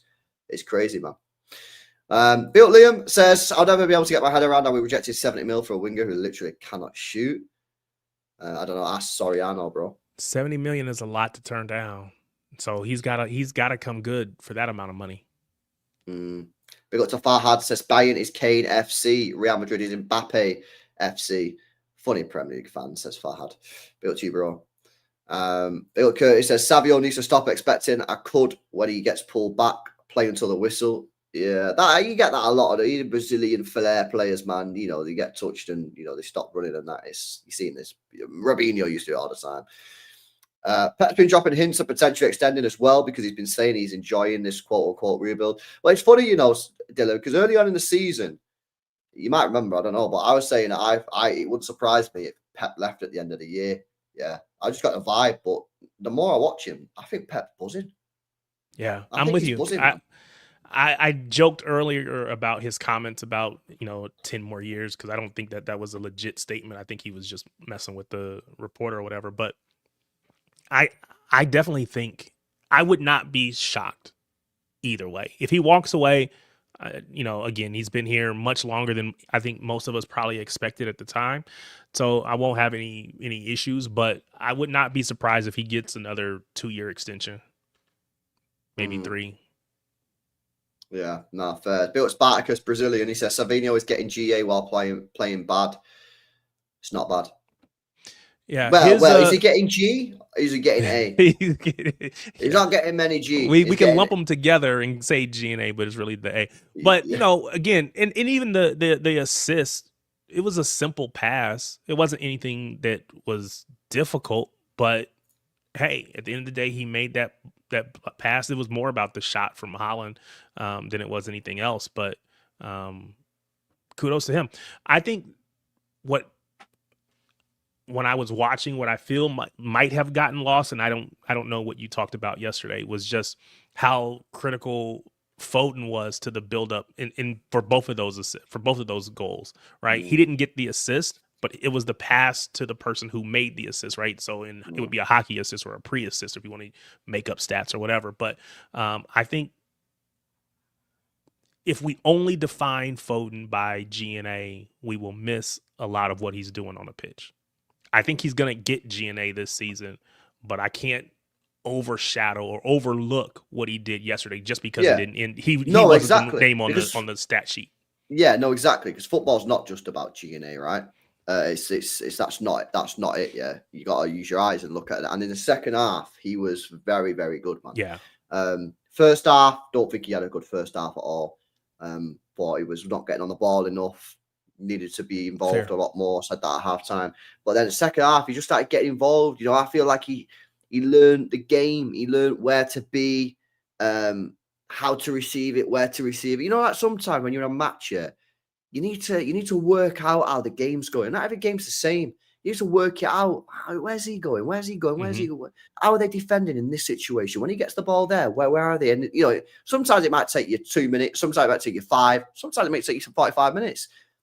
Maybe I'm just waffling and he was just shit. I don't know. But the first 45 minutes, I don't think he was getting involved anywhere near enough. And I said it at half time. Yeah, I said, chat, he needs to get involved. And the second half, he just started to click. He started to get the ball in good spaces, running with it, getting on the ball, confidence returned. You know, he received the ball off the left, off the right hand side, had the shot, should have done better, but he's got the confidence to take it. And I thought second half he was very good. And I don't think his overall game, I don't think was amazing, but he's getting involved in the goals. Yeah. And I think when players do that, I think that's a green flag. I think that's a big, big green flag. I think when you're not playing that great, I don't think Foden played amazing yesterday, but his second half he played all right, yeah, but his first half he didn't. But he's getting involved in the goals. I think that's a major green flag. And I think the thing that stood out to me, if I remember correctly, at least I know the one down the left to Savio, I think that was a through ball. He's playing more from deep. Creating more from deep, almost KDB-esque. Again, that's hard to put anybody in that conversation, but he's affecting the game even from deeper positions, and at least he did yesterday. And so I thought it was great to see because again, we think about him as the 10 or, you know, as the false 9, but he can get on the ball as a midfielder in those 8 type positions and still make plays, still create for the team. So I thought that was really good to see. Yeah, 100%, man, 100%. I don't know. We'll see what happens with Foden, but I feel like at some games soon he's just gonna bang, mate. I just have a feeling, man. Some games soon could be Villa, could be Villarreal, could be Liverpool. I don't know. I just feel hopefully like, it's the Liverpool match. Hopefully it's the Liverpool game, man. But I just feel like at some point soon, yeah, he's gonna fucking just be mint and just bang goals in or just run the game, man. And I feel like it's close. Which is good, man. Let's see what else you guys are saying in the chat. Hassan says the Cherki Foden partnership is going to be deadly. I think Foden's going to really enjoy playing with Cherki. Yes, I do. I think. Yeah, Hassan says it there as well. Cherki's going to be Foden's spark. Yeah, I think Foden's going to really, really enjoy playing with Cherki. I think Cherki's going to take a little bit of the pressure off Foden in terms of creativity. You know, we've spoken a lot about. You know, I go back to the Brentford game first half where I felt we played really, really well. But the one negative I had from that first half was sometimes we had the ball. I didn't really feel like we had anyone that could create anything. And I feel like at the moment, yeah, obviously our wingers are hit and miss, whatever, not really cooking. Everything's kind of looking at, and obviously Reinders, he's just putting in 6.5s out of 10. Everyone's kind of looking at Foden to score, to assist. And it's like Foden. And I feel like when Cherki comes back, Cherki's going to take that pressure off Foden because he's going to be able to do it as well. And I think at that point, Foden can go, right, he can do it as well. Let me just play my game. Yep. Whereas maybe Foden's probably got all this thing going in for his head. He's probably looking at Savio going, you're not doing anything. He's probably looking at Reinders and going, well, you're not mint at the moment. He's probably looking at Doku saying, like, 1 minute you're mint, 1 minute you're not. I'm thinking, I fucking got to do it all again. And you know what I mean? Like, it was the 4-peat year when he carried us to the league. Cherki's going to come in. And not just the fact he's going to take that off him, yeah? I feel like Cherki has got the flair, and I think Foden's a flair player, so he's going to enjoy that. I think, you know, the back heels, the little flicks, the 1-2s and that. Cherki was fun to watch him yesterday. Cherki's mint. Out of all the players at Manchester City, I think Cherki is the player I enjoy watching the most. Just like, bro, football's meant to be enjoyed as well. Yeah, of course you're meant to win and that, but like, you kind of want to enjoy it as well. Yeah, you want to see like proper techie ballers. And when I watch Cherki, man, I know he only come on the pitch for 10 minutes yesterday. As soon as he gets the ball, he's doing step overs and shit, and I'm like, yo, man, like this is what I want to see. You enjoy it. You enjoy it. Fans are gonna love watching him. Yeah, I know. Yeah. If he does that without end product, then obviously it's not great, but right? I mean, but even the quick free kick that we took, and he plays that through ball down into to Haaland, that should be a goal. It's not a goal, but it should have been a goal. It should have been Haaland's third hat trick and assist for Cherki. So again, he's going to continue to create that. I think he just does that so effortlessly, if I can get the words out, that he can do that easy. Every week we're going to see something. Again, if he gets the playing time, every week we will see something and be like, wow, that's it's really amazing to see. You know, you talk about the Jogo Bonito from Brazil. Seeing this guy, it's that same type of feel. It's just beautiful, the beautiful game, if you want to say it that way. So I'm excited to see him. Nah, definitely. Is Cherki better than Wirtz? Listen, here's the thing, with Cherki. I don't want to be shameless yet, because I think Wirtz, you got to give a lot of credit for the Bundesliga, right? But from what I've seen from Wirtz this season, mate, yeah, he ain't been good, man. He ain't been good for Liverpool. He's not getting involved. He's not doing enough. Yeah. When I watch Cherki, I think Cherki this season for City is doing more. And I know he's not played as much as Wirtz because he's been injured. And that. But when I watch Cherki, if you did it by like a per 90 minutes basis, I think Cherki's doing more than Wirtz. Yeah, and beyond belief, you're spot on. I think Wirtz joined the wrong club, bro. I think Wirtz was literally perfect for Manchester City Football Club. Yeah, I watched a lot of Wirtz. Yeah, I know about Wirtz. I watched him for Bayer Leverkusen. I watched a lot of Bayer Leverkusen game. Yeah, I've seen him. I think he joined the wrong fucking club, mate. Yeah, but I'm not asked because we're still fine because we got Cherki and Cherki's mega. Yeah, but like, we'll see. Who knows? I still think Cherki will do well, yeah, because he's a solid player. I think but it ain't working right now. Wirtz is just the last or the latest in a long line of players that we've gone after who decided to go a different way, and it did not work out for them. You can go back to like Alexis Sanchez and others, and I just think that there's a long line of players that, you know, heck, what's the center back for United? Harry Maguire. Thank you. Harry Maguire. We wanted him at one point. He decides he's going to go to United. This has not been good. Kudos to him. He scored today, helped knock down Liverpool. I appreciate it. But again, it's just a long line of people that, if they're honest with themselves, they probably look back and say, yeah, I probably should have went to City. Well, Wirtz has obviously got the price tag. Well, you know, listen, people like say, oh, the price tag's got nothing to do with the player, but it is, because Wirtz is getting roasted online because of the price. Anthony got roasted because of the price. Grealish got the pressure because of the price. Cherki's come. No one fucking knew Cherki was. Well, some people did, but no one knew Cherki was a year ago.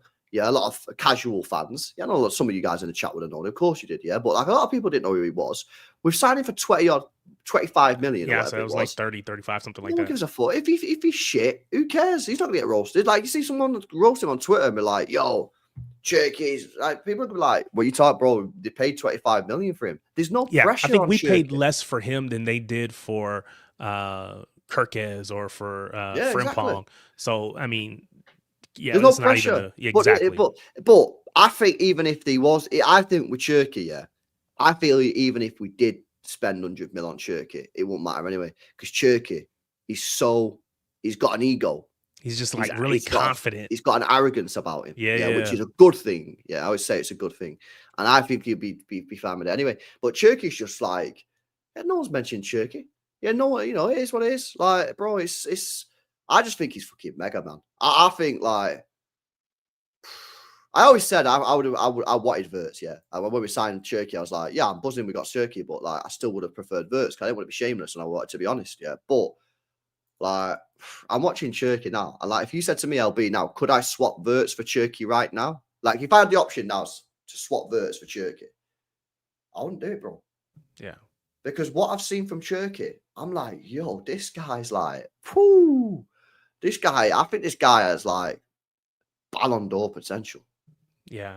I think he does. Like you said, that I don't want to say arrogance, but just that to a certain extent, maybe it is an arrogance, just that confidence that when he's on the ball, everything about his game is just like, yeah, give me the ball, get out my way. I got this. You know, I'm going to create, I'm going to do the things. Amazing player. Yeah. Sweet. All right, let's see what else you guys are saying, man, before we wrap up. Did you want to speak about anything in particular, bro? I talked about Foden because I really wanted to make sure we gave him his props for that, because he didn't get G&A yesterday, but I felt like he was still important to what we were doing. So definitely wanted to do that. As far as the match goes, again, I felt like Haaland should have got the hat trick, should have got 5 probably. I don't know what he was doing at the end there, man. I think he was so desperate to get that third goal. He was just like, and it just wouldn't go in. It's like, nope, it's shut down. So he must have been overthinking it, man, because like he definitely should have scored 2 in the last couple of minutes, maybe 3. Yeah, here's a point. How important to you, are like full 90-minute performances? Because at the moment, like we're a little bit, good for 40 minutes or good for 30 minutes, good for first half, or yesterday was good in the second half. Yep. Like, are you bothered about this? Like, what I mean? Because I do think I'm getting to the point now where I do think we need to start seeing some 90-minute performances. Yeah, I mean, that's ideal, right? You definitely want to see them be good consistently. I am still at the place where at the end of the day, I just want us to win the match. So if we can't dominate or can't, just do it for the full 90 and we can only do it for 45, but that 45 gets us the win, I'll take it. But yeah, I mean, you definitely want to see them playing well for the full 90 minutes. Again, that we have the players. We have players coming back from injury.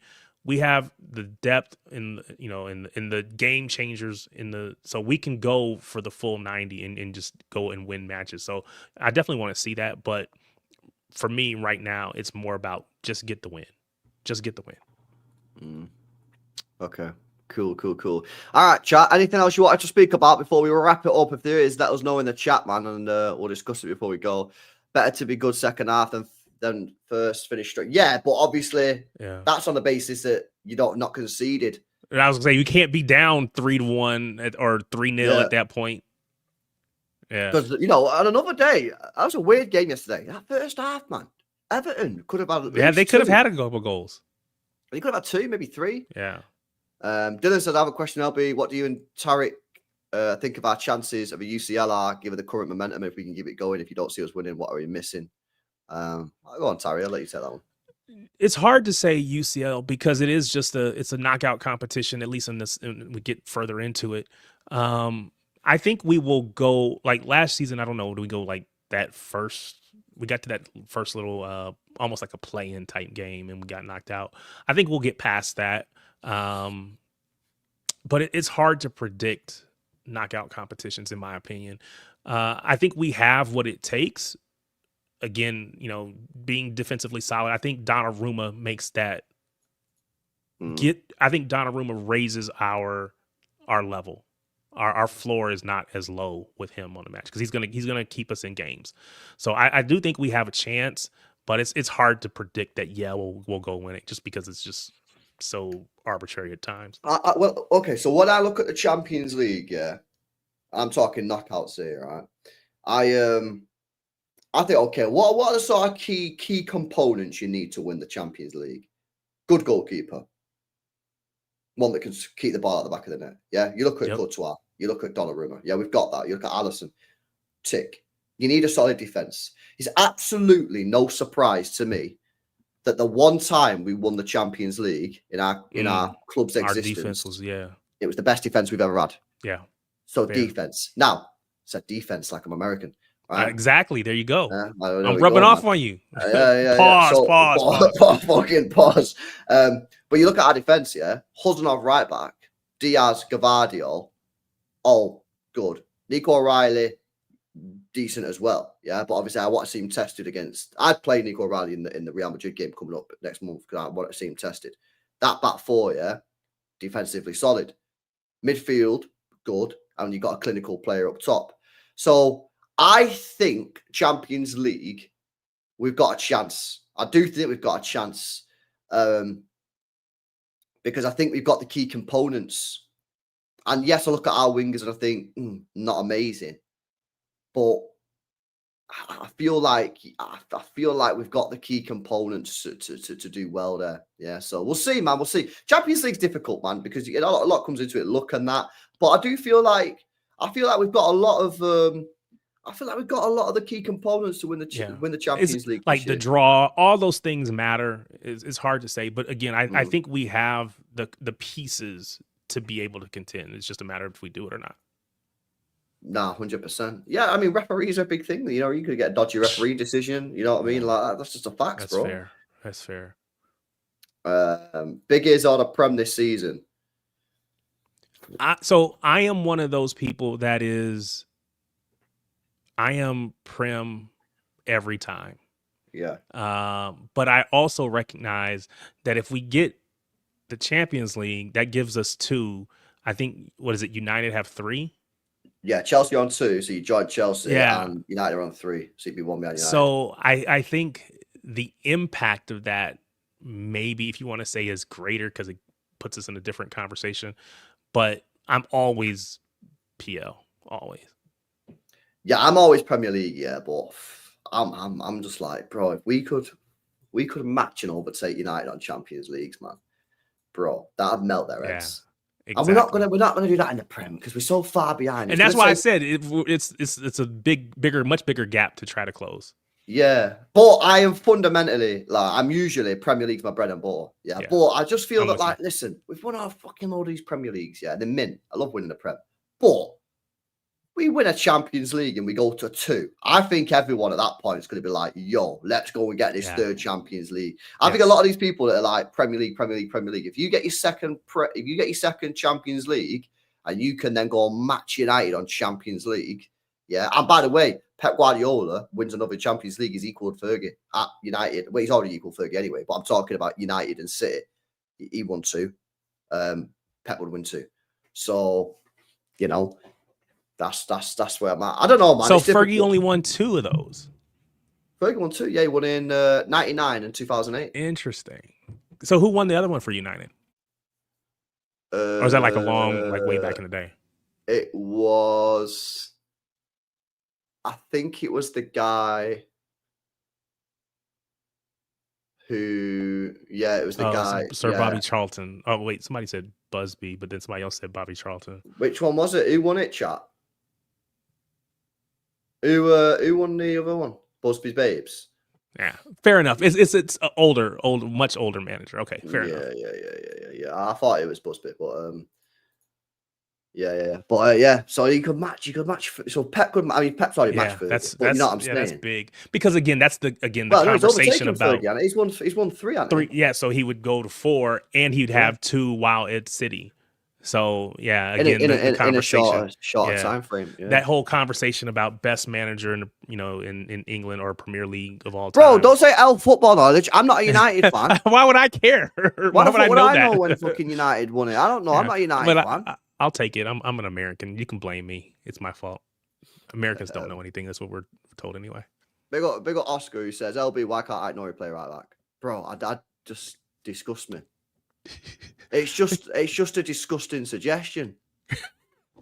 I mean, sure. I mean, the same reason I don't think we should be putting Rico out at left back, but we do it. We do it because we have no other options. Once Ike Nori's back, he's going to be our backup left back because I think that. Just joking, Tarek. I think you're great. No. It's all good, man. I'm just joking. Just all jokes. So yeah, I think that you want to play them on their strong foot. I don't think you want to put him over there. I think that's a bad idea. Yeah. To be fair, people will say, "Well, Cancelo smashed it on the left," and he did smash it on the left. However, but Cancelo is special. Yeah, he was. Again, I think we sometimes take for granted that because one person did something that everybody can do it, and that's so far from like, oh well. You know, we won the treble, and we can't just act like that's huge. That's special. That's no, people don't do it. We won the quadruple. Mm. Again, these are things that people don't or teams don't do. And so if we act like it's nothing, then it cheapens it. Cancelo was great. His ability to play on both sides was amazing, but I don't think everybody can do it just because he did it.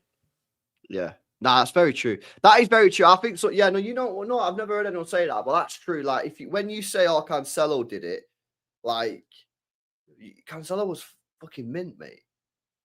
Yeah, like, so to say that, "Oh, well, we can do it by Nori," it's like, well, hang on a minute. I know he's not Cancelo. Cancelo was one of the at one point, yeah. Cancelo was the best fullback in the world at one Exactly. point. At what I remember, there was like a 3 or 4 month period. It's like he was just fucking flying. Yeah. So yeah, nah, I don't want to see it, man. I don't want to see Nori right back. Yeah, like, obviously we've got a defensive crisis and we have to sort it out, like, whatever. Yeah, but we've not got a defensive crisis right now. So And no, he can do it, and he might do it great. I just don't take for granted that he can, just because he can play on the left, he can automatically play on the right. Yeah. Yeah. I also don't want to see. I don't want to see this either. I don't want to see. Why would you take him out as center back? Why? I don't want to see that, man. He's amazing. Why would we mess with what's working? Nah, not for me, man. Yeah, you know what? Actually, big up Peasy. Yeah, I thought Bob yesterday when he come on. I thought Bob looked pretty good when he come on yesterday. No, I'm not trying to glaze him, yeah, because it was like 10 minutes or whatever. But did you notice our chat? Did anybody else notice that, like, Bob looked really, like, quick in his movements and that? I feel like some of the games recently when I've watched Bob, he's been a bit slow and a bit, like, lethargic or whatever. But I felt like he looked really sharp yesterday. I don't know whether it's just glaze. I'm not trying to glaze him. And I like Bob, but I just genuinely did think he looked sharp. Like, some of his twists and movements, very quick, man. Yeah, no, I'm with you. Sam says he was sharp. He looked sharp and locked in. Norway manager put a rocket up his ass. There's probably some truth to that, because again, you can't have your manager, even if it's an international manager, coming out saying what he said about you and you don't respond. You got to do something. Yeah, sweet. All right, then. Big up Adam, who says, to be fair, we could have had 3 Champions League without Madrid in 22 and 24. We played way better. We just unlucky. Bro, we actually should have. Which is why I say that UEFA Champions League is the hardest competition to try to call or to try to predict, because anything can happen. I mean, heck, we should have had one going back. Was that the Chelsea? And I mean, I feel like we could have won before. So we should have definitely had. Oh, I shouldn't say definitely. We could have had others, but you know, sometimes the ball just doesn't bounce your way. Yeah. Nah, facts, man. Facts. All right, and I don't think there's anything else really. So LB, we were talking managers earlier, and we talked about Pep. We talked about Pep and Sir Alex. But I saw the other day that Mancini said that he would be in consideration if they decide to get rid of Ruben Amorim. Now, maybe Amorim wins today, so they don't get rid of him. How would you feel if Mancini ended up as United's manager? Does that change how you feel about? I mean, it doesn't change what he did for the club, but does it change how you feel about him as a manager? I felt, that the difference between Pellegrini and Mancini is that I felt connection with Mancini. And with Pellegrini, even though I felt in 2014 the football that we played was absolutely outstanding, and it's one of the best seasons I think this football club's had, and I think it's one of the most underrated football seasons in England. We won the double in his first year and played tremendous football. Never really felt like I had a connection as a fan, and as a match-going fan at the time, So I never really felt like I had a connection with Pellegrini. I felt like with Mancini, I had a connection. So if he then went to United, I'd be like, yo, what? That's a bit fucked, man. Now, I get that he's got his grievances with City because of you getting sacked and that. Okay. And, you know, that was the way that was all just, you know, it was all just a mess and that. But, yeah, I would be disappointed, man, if he went to United, to be honest with you. I'd be disappointed. You know, Mancini, I think Mancini's mad disrespected at this football club. I've been calling for him to get a plaque. I think he should have a plaque. I don't think he should have a statue. Yeah, but I think there's a fucking argument that he should have a statue. He won us our first FA Cup, first trophy in 34 years, and first title in 40 years or whatever it was, right? So I think there's a goal that he could have got a statue, but Listen, I probably wouldn't put a statue up, but I definitely think he deserves some sort of like plaque on the stadium. On the side of the stadium, it's all fucking concrete anyway. It looks just disgusting. You could just like put a nice like bronze plaque up on the wall, you know what I mean, and Mancini, and put like whatever you wanted to write on it. Yeah, sure. I've said this for ages, and I do feel like this club disrespects him. Yeah, I feel like football, man. I think you should be honouring your winners in the past.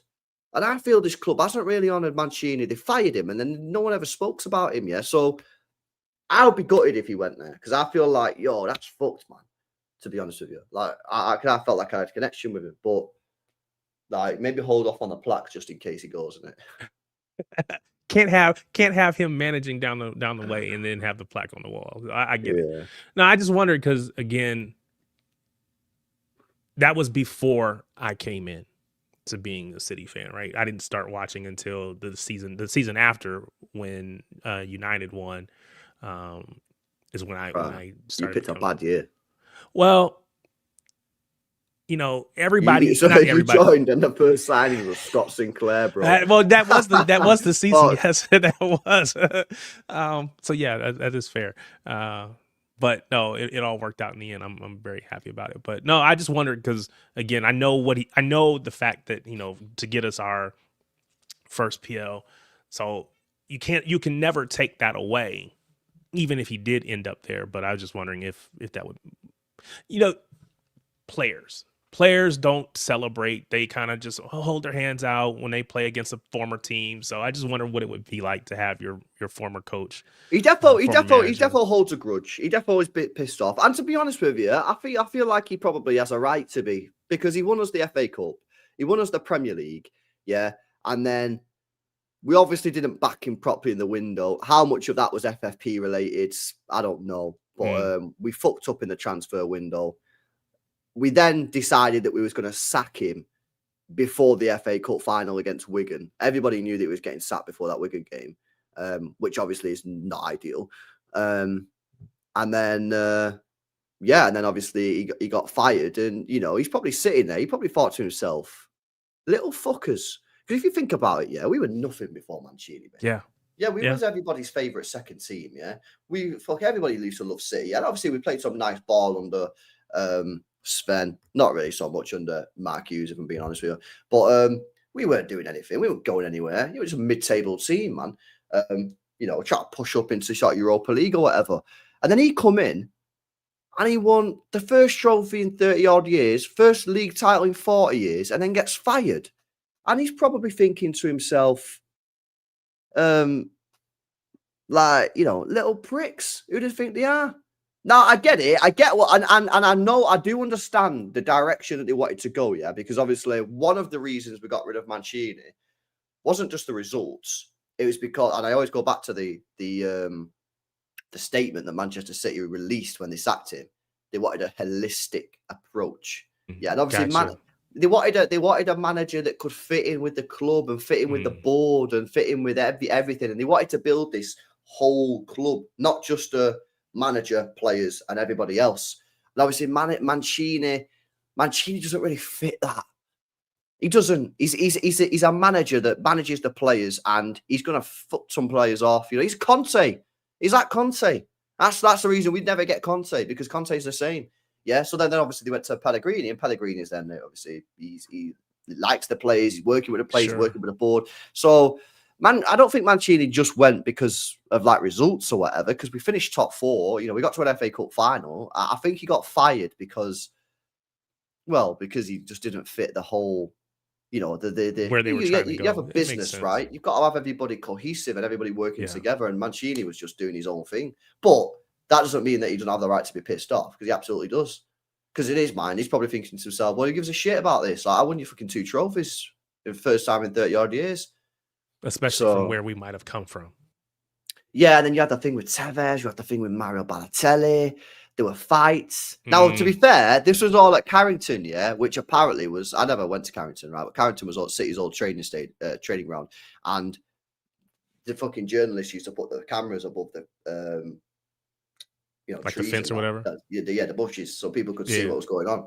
I always say, mate, I don't really read too much into that, mate. You don't think people have like fights and kick off now at City's training ground. You never play football. You've never been involved. I'm telling you now, yeah, bro. Anyone that's played football, any play sport, if you've got 20 to 30 men, all in the 20s and some in the 30s, yeah, pumped with testosterone, flying challenges, you don't think there's going to be some scraps now and again? Absolutely. Now, it happens on the playgrounds everywhere. Yeah. 100%. Yeah. So it'll still go on now. And I'm telling you now, City players will be scrapping with each other now and again. All teams do it. Yeah. But the difference is Mancini probably elevated how much that happened because the way he is, you know, Pep's probably more like, you probably just say it, but Mancini will probably go up to your face and be like, what the fuck are you doing? You know what I mean? You're fucking shit, man. Yeah. You know what I mean? That's just the way he is. Whereas do you think so? Sorry, handle it a different way. So, like over here in the U.S., especially when you think about like the NFL or just American football in general, they would say that coaches, old school coaches, would coach that way. They would be in your face. They're much more, you know, direct. They're yelling. They're screaming. In some respects, they're grabbing you, moving you around, whatever. Has coaching and or managing just changed and it's just different? So what would have worked for Mancini back then just doesn't work anymore today? I think you've got to use that. It's a tactic, right? When you scream in somebody's face, unless you're just a prick, it's a tactic. You're trying to get a response. So like this Norway guy, yeah? This Norway manager. Yeah, he probably says that about Bob, yeah, to get a response. Now, if he does that to every single player, every time they play badly, it's not going to work, is it? So you got to use it. You got to use it sparingly. So I still think, yeah, that these days, managers will still go sick. Yeah, and we've seen Vincent Kompany go mad at Anderlecht, right? We've seen managers. I still think we've seen Pep do it at Wigan. Everybody sit down. Nobody talk. Nobody talk. So I think managers still do it. I think the difference is when Sir Alex was managing at United, when Mancini did it, these type of managers, I think they fucking did it every week. Or not every week, but a lot. Whereas now it's probably a tool that is used when absolutely necessary. Yeah. Rather than on a fairly frequent basis. And the thing is, I just think you've had a transition in the last sort of 20 years. We've had a transition from the old school managers to more modern managers. Yeah, that's you know, what I'm your wondering. Sam Allardyces, your Neil Warnocks, your Fergies. Now you've got Marco Silvas, Bielsa's. I know Bielsa's old, but you know, he's a bit of a more modern manager. What's the guy, Marseille? The guy who used to manage Brighton. What's his name? What's his fucking name? Chat, what's that guy's name? He used to manage Brighton. He's at Marseille now. That we talked about as a potential Pep replacement at some point. De Zerbi. Yeah. Alonso, Kompany, Maresca, Arteta. I don't think these managers are going into the dressing room week in, week out, screaming at the players. I think these guys handle it much differently. But as we've seen with Arteta on All or Nothing, as we've seen with Vincent Kompany, they have it in the locker. But you look at Sancho, right? You think you start screaming at Sancho week in, week out, you're going to get a response out of Sancho. No, it's not going to work. It's going to go the other direction. It's not going to work because Shut down. The way that players are these days, they've got it all. They don't need to work hard. You know what I mean? When players back in the day, like in the 90s and the 80s, yeah, football had money. There was money in there, but you had to earn your money. Whereas now, you get money so young. If you start screaming at me, mate, I'm just going to fuck off. I don't need to be here. Yeah, whereas back then it was like, yo, if someone screams at me, I'm like, shit, I need to perform it. You know what I mean? Like, football was different. It was different back then. So no, I don't think managers can just scream at players every single week now. You know, I think you have to move with the times. Yeah, and maybe, and I always say football's cyclical. Maybe we'll end up in a period, in an era again where that happens again. Never say never. But right now, at this moment in time, if you just scream at players week in, week out, it ain't going to work. And I imagine that's what Mancini was doing. That's what it was. And that's probably what Conte does. And look at Conte. Look how many jobs he's had.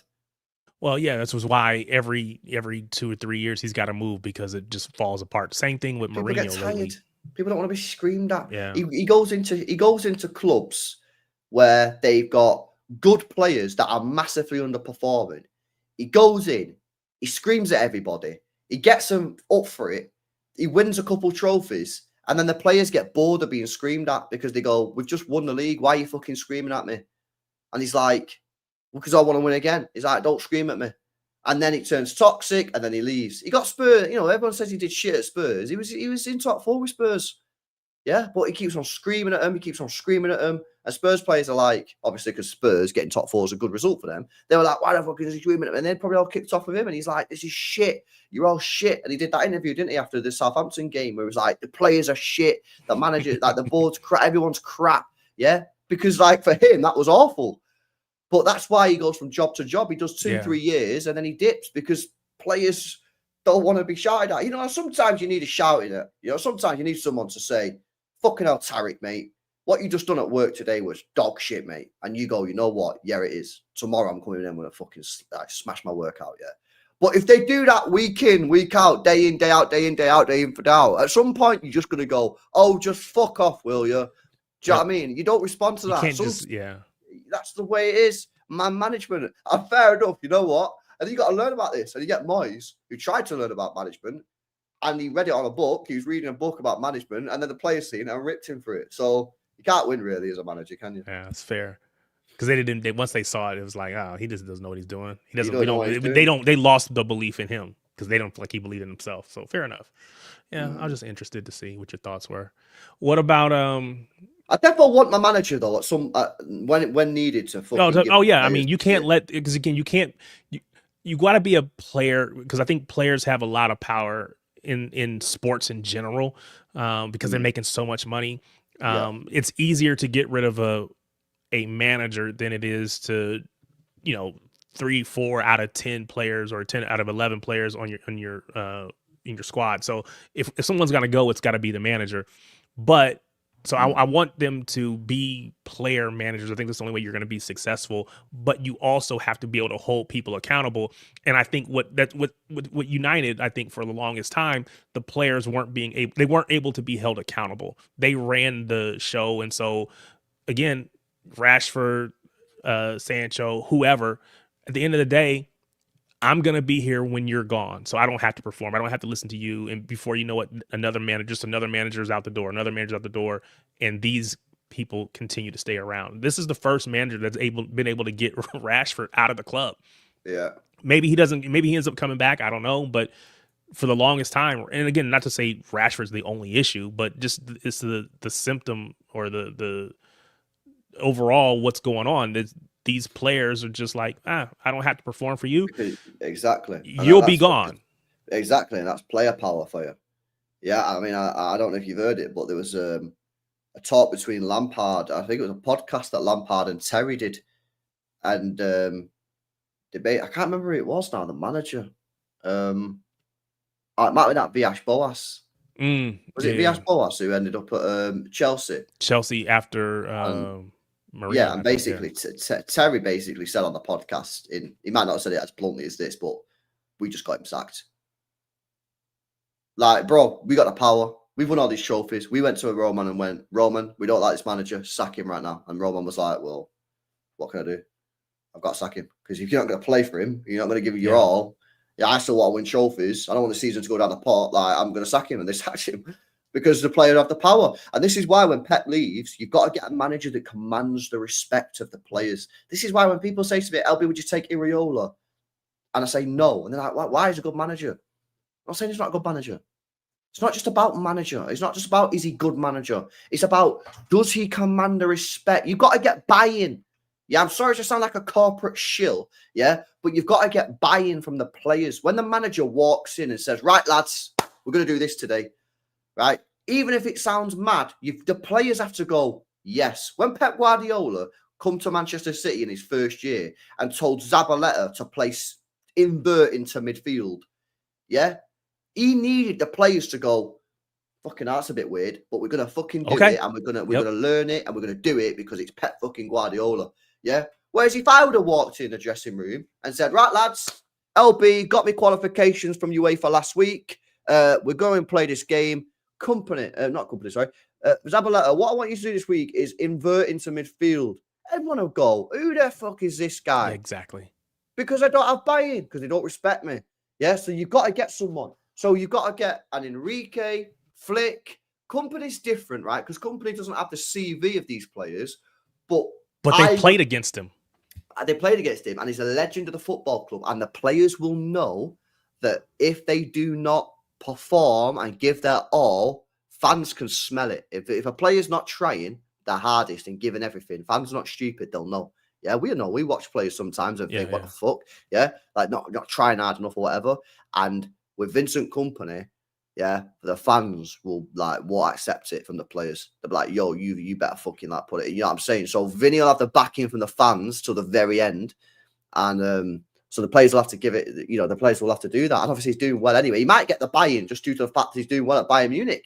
But I was going to say, when he went to Bayern, I think it was his playing experience and what they had seen and his winning as a player that gave him the ability to speak to him and brought him that respect. Because I feel like for Bayern for many years, those, again, it's the same thing as United to a certain extent. It was the players ran it. And if the players didn't like it, it was just a matter of time you were going to be out. And so Kompany had to earn that respect to be able to speak to those players and then have them buy in. And now, like you said, winning cures everything. The more we win, the more they're willing to listen. The more they're willing to get, the more latitude you win or you gain when you win. So as long as he keeps winning, then, like you said, if and when he does come back to City, no one will be able to say anything, because not only is he a legend of the club, not only is he had a illustrious playing career, but he's also been a winner as a manager. You just got to respect it and do what he's saying. Yeah, no, facts. Yeah, the statue outside the stadium is Vinny's CV. Nice, facts, man. That should be enough, right? I want him to get 2 statues. Has anyone ever got 2 statues outside one stadium? Why not? 1 statue as a player, 1 statue as a manager. 1 on each side of the building. I don't know what I'd do. I don't know whether I'd put it next to it or... Yeah, maybe you have to put one on the other side. I don't know, man. I want 2 Vincent Kompany statues. Yeah? Why do you guys hate statues, man? Everyone said, LB, man, you got too many statues at the stadium. Yeah, I fucking want statues, man. I love the statues. I think the statues are great. I think, one thing, yeah, is history, mate. Yeah, I love history, man. Do you know what I mean? And I love going and seeing the statues. Yeah, looking at David Silva on the statue, man, and going, every time I walk past that statue, I'm like, you're a fucking baller. Yeah, and then I go and watch the older guys from back in the day and the players that I never seen, and I like looking at them and thinking, never seen you guys play, but I fucking respect you. Yeah, I respect you. Yeah, ballers. Yeah, I knew you was a top player even though I never seen you. Yeah, because you got a statue. Yeah, your legacy will live on forever. Yeah, I want fucking statues. Yeah, damn right, I want fucking statues. I want more statues. Yeah, and get Rodri a statue holding his Ballon d'Or. Yeah, give me more fucking statues. Pep, he gets a statue. Yeah. Give me a fucking statue, man. The stadium isn't a cemetery. I'll fucking turn it into a cemetery, mate. Yeah, I'll turn it into a cemetery. There's bodies everywhere. Honestly, trust me, man. That's fine. Whoever wants a statue can have one, man. Savio, you want a statue? You can fucking have one, mate. Yeah. Score a goal. Get a goal and we'll get you a statue. Yeah, get a goal and we'll give you a statue. Hey, you said the manager should be finding ways to motivate these players. So maybe for them, it's a statue. Yeah. Oh, yeah, KDB statue. Yeah, come on. Yeah, that's definitely going to be coming. Yeah. Does Gundo get a statue? KDB KDB gets one. KDB is a no-brainer. Personally, Gundo. Yeah, I think that he should get a statue. Because, bro, he's the treble-winning captain, man. I just think it's weird that you're treble-winning captain. Like, for me, that is just like fucking, I think he should, I think he should have a statue. Yeah, but then there's a little bit of confusion about whether he's allowed one religiously, yeah. Because some people said, okay. But some people say, but some people say he is allowed one, and then some people say, nah, he's not. I think it's a little bit of I'm not really sure whether he's allowed one or not. But if he's allowed one, I'd just fucking do it. If he's allowed one. So if you're saying yes to Gundo, and maybe this is not as big of a question as I was going to make it, but what do you think about Fernandinho? Now, he's not the treble-winning captain, so maybe that's the distinction. Not statue worthy. I just think it's mad, that in 30, 40 years, if I'm taking my kid to the stadium and I'm telling them that we won a treble, and they're looking at all these statues, and they're like, oh, well, where's the captain then? And I'm like, what? And they go, Well, the captain of the team, the captain that won the first ever Champions League for this club and that won the treble, the first treble that this club's ever done. Well, surely we're honouring him. I've got to go. Nah, he's just not honoured. He's called Gundogan, but he is not anywhere. He was good, but not good enough for a statue. He was good. He led us to a treble. He captained us to a treble, but he doesn't. I just think it's mad, bro. Yeah, I just think he should. I think he should have one. Yeah. But obviously, if he's not allowed one, then I don't know what you can do. Can you do a plaque in that case? Yeah. Like, surely he's allowed something, mate. He's got to have something, yeah? Like, I think he's got to have something there to say, yeah, that was the guy, yeah, who... Kitman. What the Kitman Somebody statue. said the tea lady. Yeah. But yeah, I think if KDB's statue isn't the one of him against Aston Villa when he's doing up his laces, the iconic photo. Yeah. Let me get a photo. De Bruyne. Laces. Villa. Let's have a look. Where's the picture of him? Bro, if this is like not the... Oh, someone's done it. Somebody had like a AI mock-up of it or something like that. Yo, someone's done one, man. Look at this. Look at that. Yeah, if that's not the statue, then they've failed. That's got to be the statue, man. Isn't it? Yeah. No, that's so good, man. That's so good. That would be amazing. Got on it, man. Got on it. Pep statue. Yeah, Pep will get a statue. He'll probably get a stand named after him as well. I'd name a stand off him. 100%. I'd definitely name a stand off him. Like, do the East Stand or something? The East Stand's just called the East Stand, isn't it? I was gonna say what stand doesn't already have a name, but okay, so the East Stand. The East Stand, yeah. I'd do the East Stand. And then when you walk out, that stand in front of you is the Pep Guardiola stand. So everybody walks out the tunnel, boom. Right there. Pep Guardiola. Yeah. Yeah. No, and then you've still got two stands to fuck about with. You got your South Stand and your North Stand. Say we get another legend in a couple of years, in a decade or whatever. You still got two stands. Because it's the Colin Bell, right? And then it would be the Guardiola. Okay. Pep Guardiola stand. Yeah. And then you got the other two.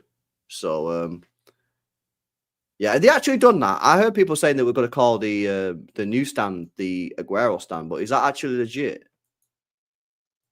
Is that just that top section that's new? Or I don't know. I don't know. I definitely heard that they was thinking about it, but I don't know if it's confirmed. Is it confirmed that they're calling it the Aguero stand? Is that true? And also, yeah, is it the full stand or is it just the new section? Is it like the Aguero section or what? But I definitely heard there was talking about it, man. The Pepe had stadium. Yeah, but then we don't get our Etihad money, mate. Then we can't buy a lease. I was gonna say. So what about the 115, 115, 130, whatever the number is? Do you think if you had to bet money, do we find out in the November international break? Forgetting what the answer is, do we find out? I think we find out, by Christmas. I think we find out in 2025. Okay. We need to find, bro. We need to find out what's going on, man. Yeah, I need to be not guilty in it. You know what I mean? I need this over. Over. Yeah, and you better be available for a stream that day. By the way, I'm gonna do a long ass stream that day. Yeah, I think everybody's talking about 24-hour streams and. Bro, we gotta cook, man. Yeah. We got to cook. Well, I don't know, man. I don't know what's going to happen, but I hope. I think Jack Gordon did that piece last week and said City are still maintaining that they are going to be found not guilty, which still I think confident. Still confident. They're still putting out the positive propaganda there. So I don't know, man. I feel like it's tough for City fans, man. We've had it tough because at the end of the day, we don't know what the fuck's going on. And I feel like it's unfair, man. Like people I see like lads on that fucking what's that show, that Overlap and that, and they're asking him about it. I'm like, bro, you don't know what the fuck happened. No one knows. I know we weren't there. We don't know whether it was they did it or not. Why are you asking us for? Why are you making us give all these answers and shit? And it's just like they're only doing it so they can roast us and cook us and it's like. But the same is the same on the flip side for them. You don't know if we're guilty. We don't know if we're not guilty. Nobody actually knows what's going on. Yeah, we're being forced to defend our club because you are all attacking us and saying things that you don't actually know is true. You're just chatting shit. So then we're defending our club. But if no one just said anything, then no one would say anything. Nobody would say anything, yeah. But they make accusations and all that kind of stuff and say stuff. And a lot of the stuff that they say is factually not true anyway. Yeah, like you know, the stuff with the cast documents and stuff. Well, I've read the cast documents, yeah. Nobbins has read it. Yeah, a lot of the stuff they chat shit. They say fake news, mate. So then we have to defend it and all that kind of crap, and it's just annoying, man. But no one actually knows. I don't know. I don't know this guy. Yeah, I don't know this guy. The guy who done the deal. I don't know who he is. Yeah, I don't know. You think I'm just gonna like proper defend him with my life? I don't know who he is, man. You know what I mean? He's a billionaire. Well, no, he not be a billionaire, but he's probably a millionaire guy who does multi-million pound, billion-pound business deals. And I'm like, I don't know, like that's why I always said, I don't know whether we're guilty or not guilty.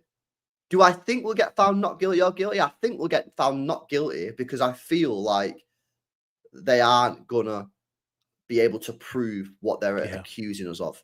Do I think we did it or not? I have no fucking idea because I don't know. I wasn't there. Right.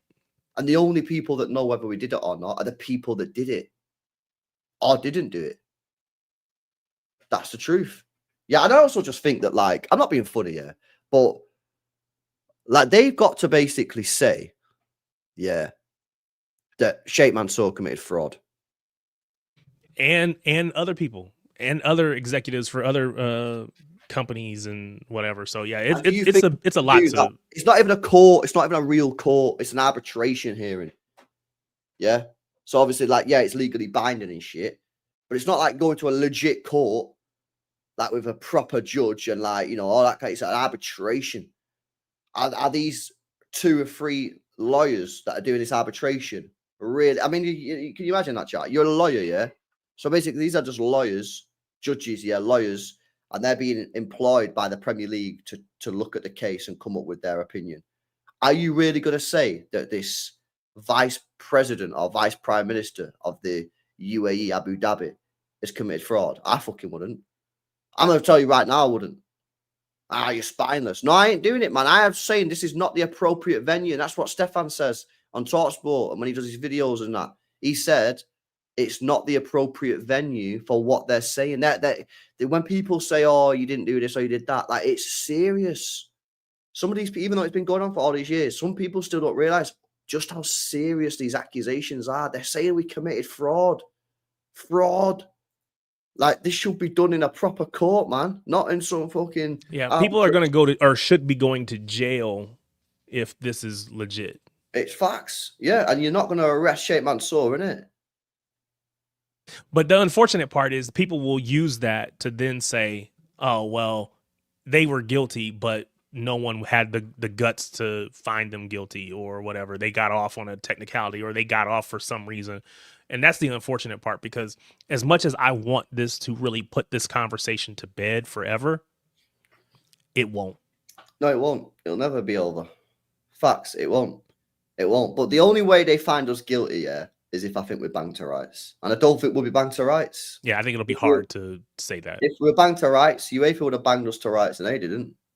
We won a case at CAS. So unless they've got pure new evidence, which I don't think they will, they might have a little bit of new evidence, but unless they've got brand new evidence, I don't think it will be, because I don't think they'll have the evidence. You know, so we'll see what happens, man. But it's got to be soon. Yeah, I don't think the time. And I've seen a couple of people in the chat there saying if City were not guilty, why has it took so long? I think that they've got to be methodical. They've got to go through everything. I remember there's 130 different charges here, so they've got to go through every single one. You know what I mean? Not guilty on every single one. They've got to go through everything with a fine-tooth comb, you know? And I'm sure we will be found guilty of something, most likely the, well, you didn't cooperate or something like the non-cooperation or something like that, which will be minimal. That's neither here nor there. The big issue or question is the fraud and all the things that I think will be found not guilty of that. Yeah, I think that the cooperation thing is legit. We'll definitely get fined for that, but that's just a fine. Apparently, they're saying. Yeah, it's neither here nor there. I get sportive sanction for cooperation, but yeah, we'll see, man. We'll see what happens, isn't it? But it's going to be interesting. That's definitely going to be soon. It's got to be soon, mate. It's got to be soon. You know, it's been dragging on for years, man. Like I said, I'm just ready for it to be over with. Yeah, me too, man. Me too.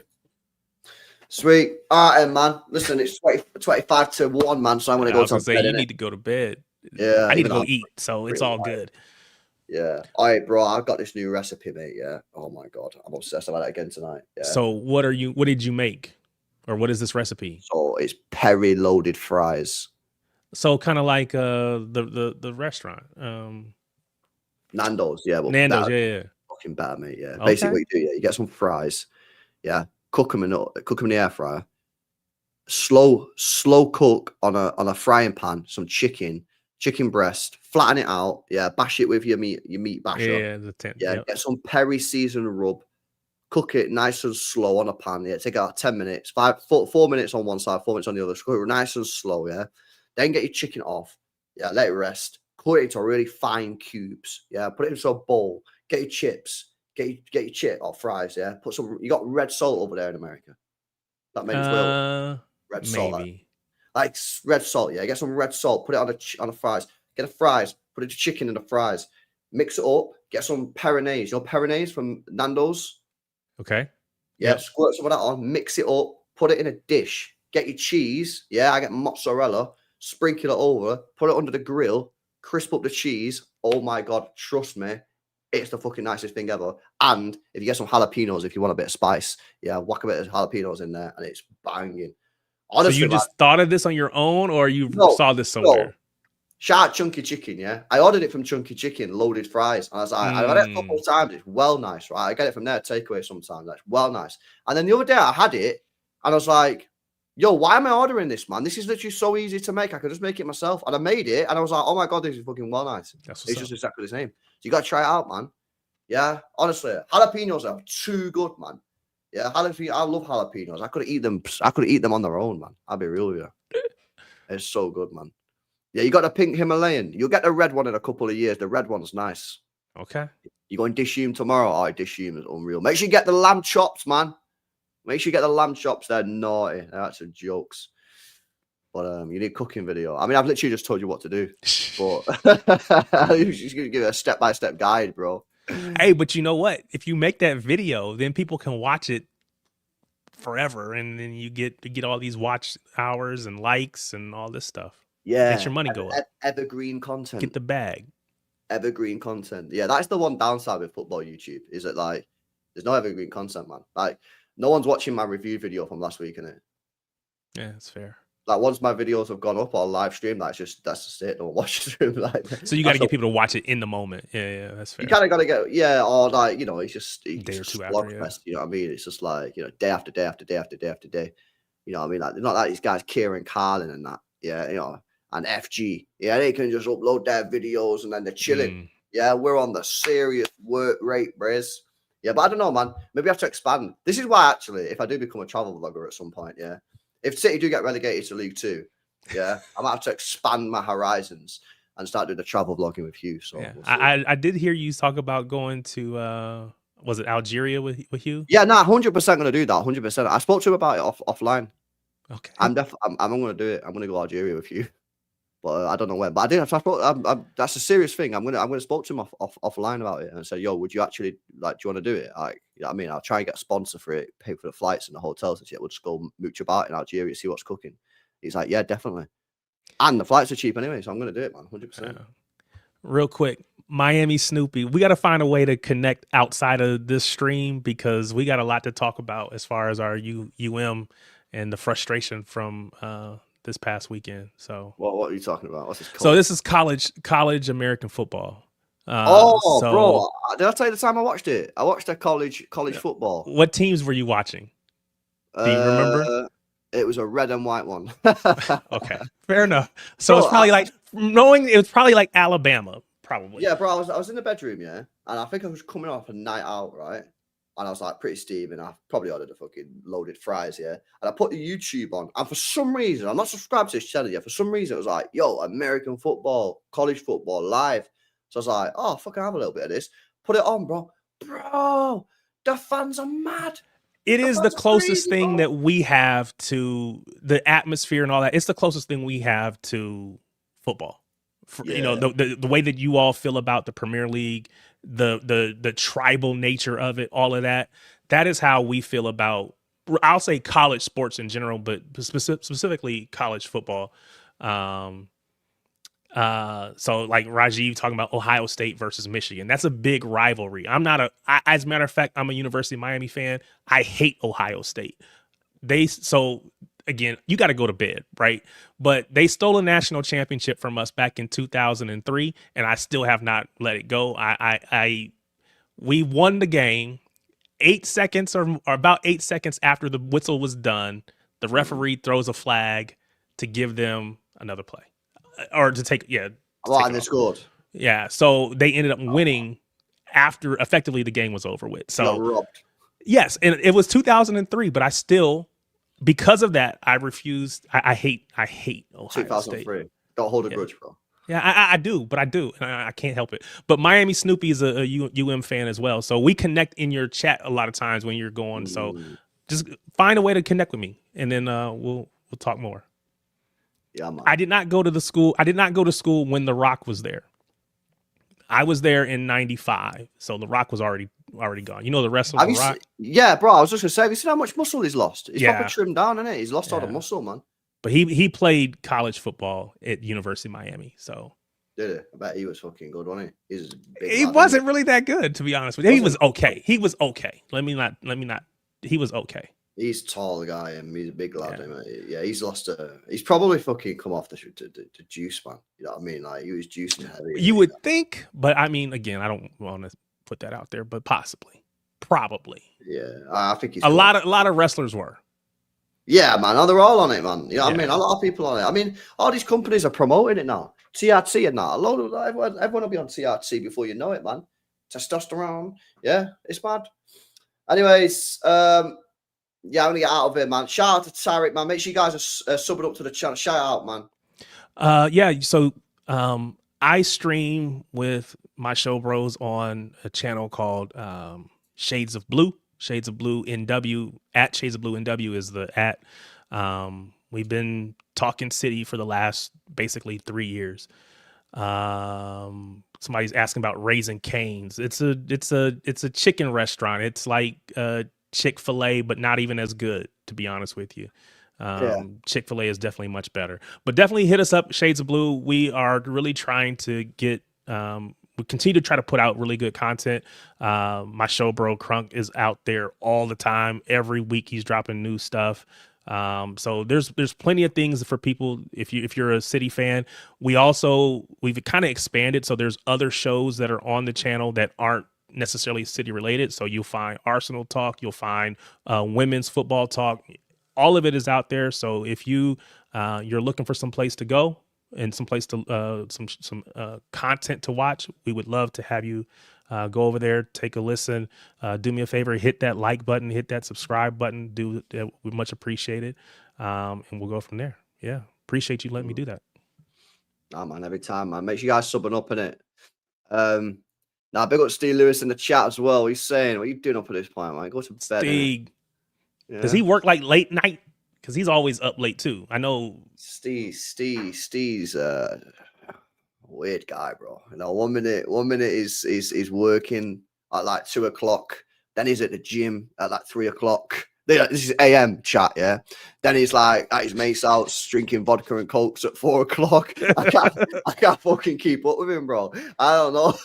It's mad, bro. I'm like, I'm trying to work out this guy's schedule, yeah. And I'm like, bro, just have a schedule. It's fucking wild, good dude. Bro. Love Steve, though. Good dude. Nah, big up Steve, man, every time, isn't it? Now, all right, then, boys. Big up to you, man. I'm back in 10 hours with Nobbins for the Elbins episode. So make sure you join me at 11 a.m. on this channel with Nobbins tomorrow. It should be a good show, man. Argentina are playing right now. They're losing 2-0 to Morocco in the under-20s. I wonder if Subiabre is playing because we've been linked to Subiabre again. Is that close to the final round? I mean, they've been going for a while in the U20s, haven't they? Yeah, it says playoffs here. Okay. Playoffs. It says playoffs final. It's not the final, is it? No, I don't think it's the final. Oh, Rajiv said it is the final tonight. Oh, it is the final. Oh, no way. So it is the final. Yeah, is he on? Nah, he's not playing, man. He's on. He must be on the bench. Subia is on the bench, but we've been linked with him again from River Plate. We have got some City.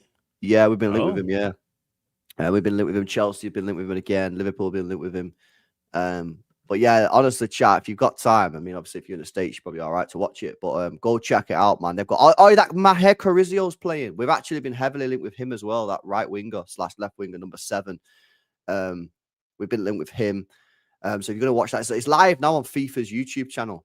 If you're in the States, you might have to use like a VPN or something. But if you go on FIFA's YouTube channel, it's live for free there. But yeah, go check that out and watch that Carrizio. City been linked with him. But yeah, they got some techie ballers. Yeah, and also that Sarko, the striker.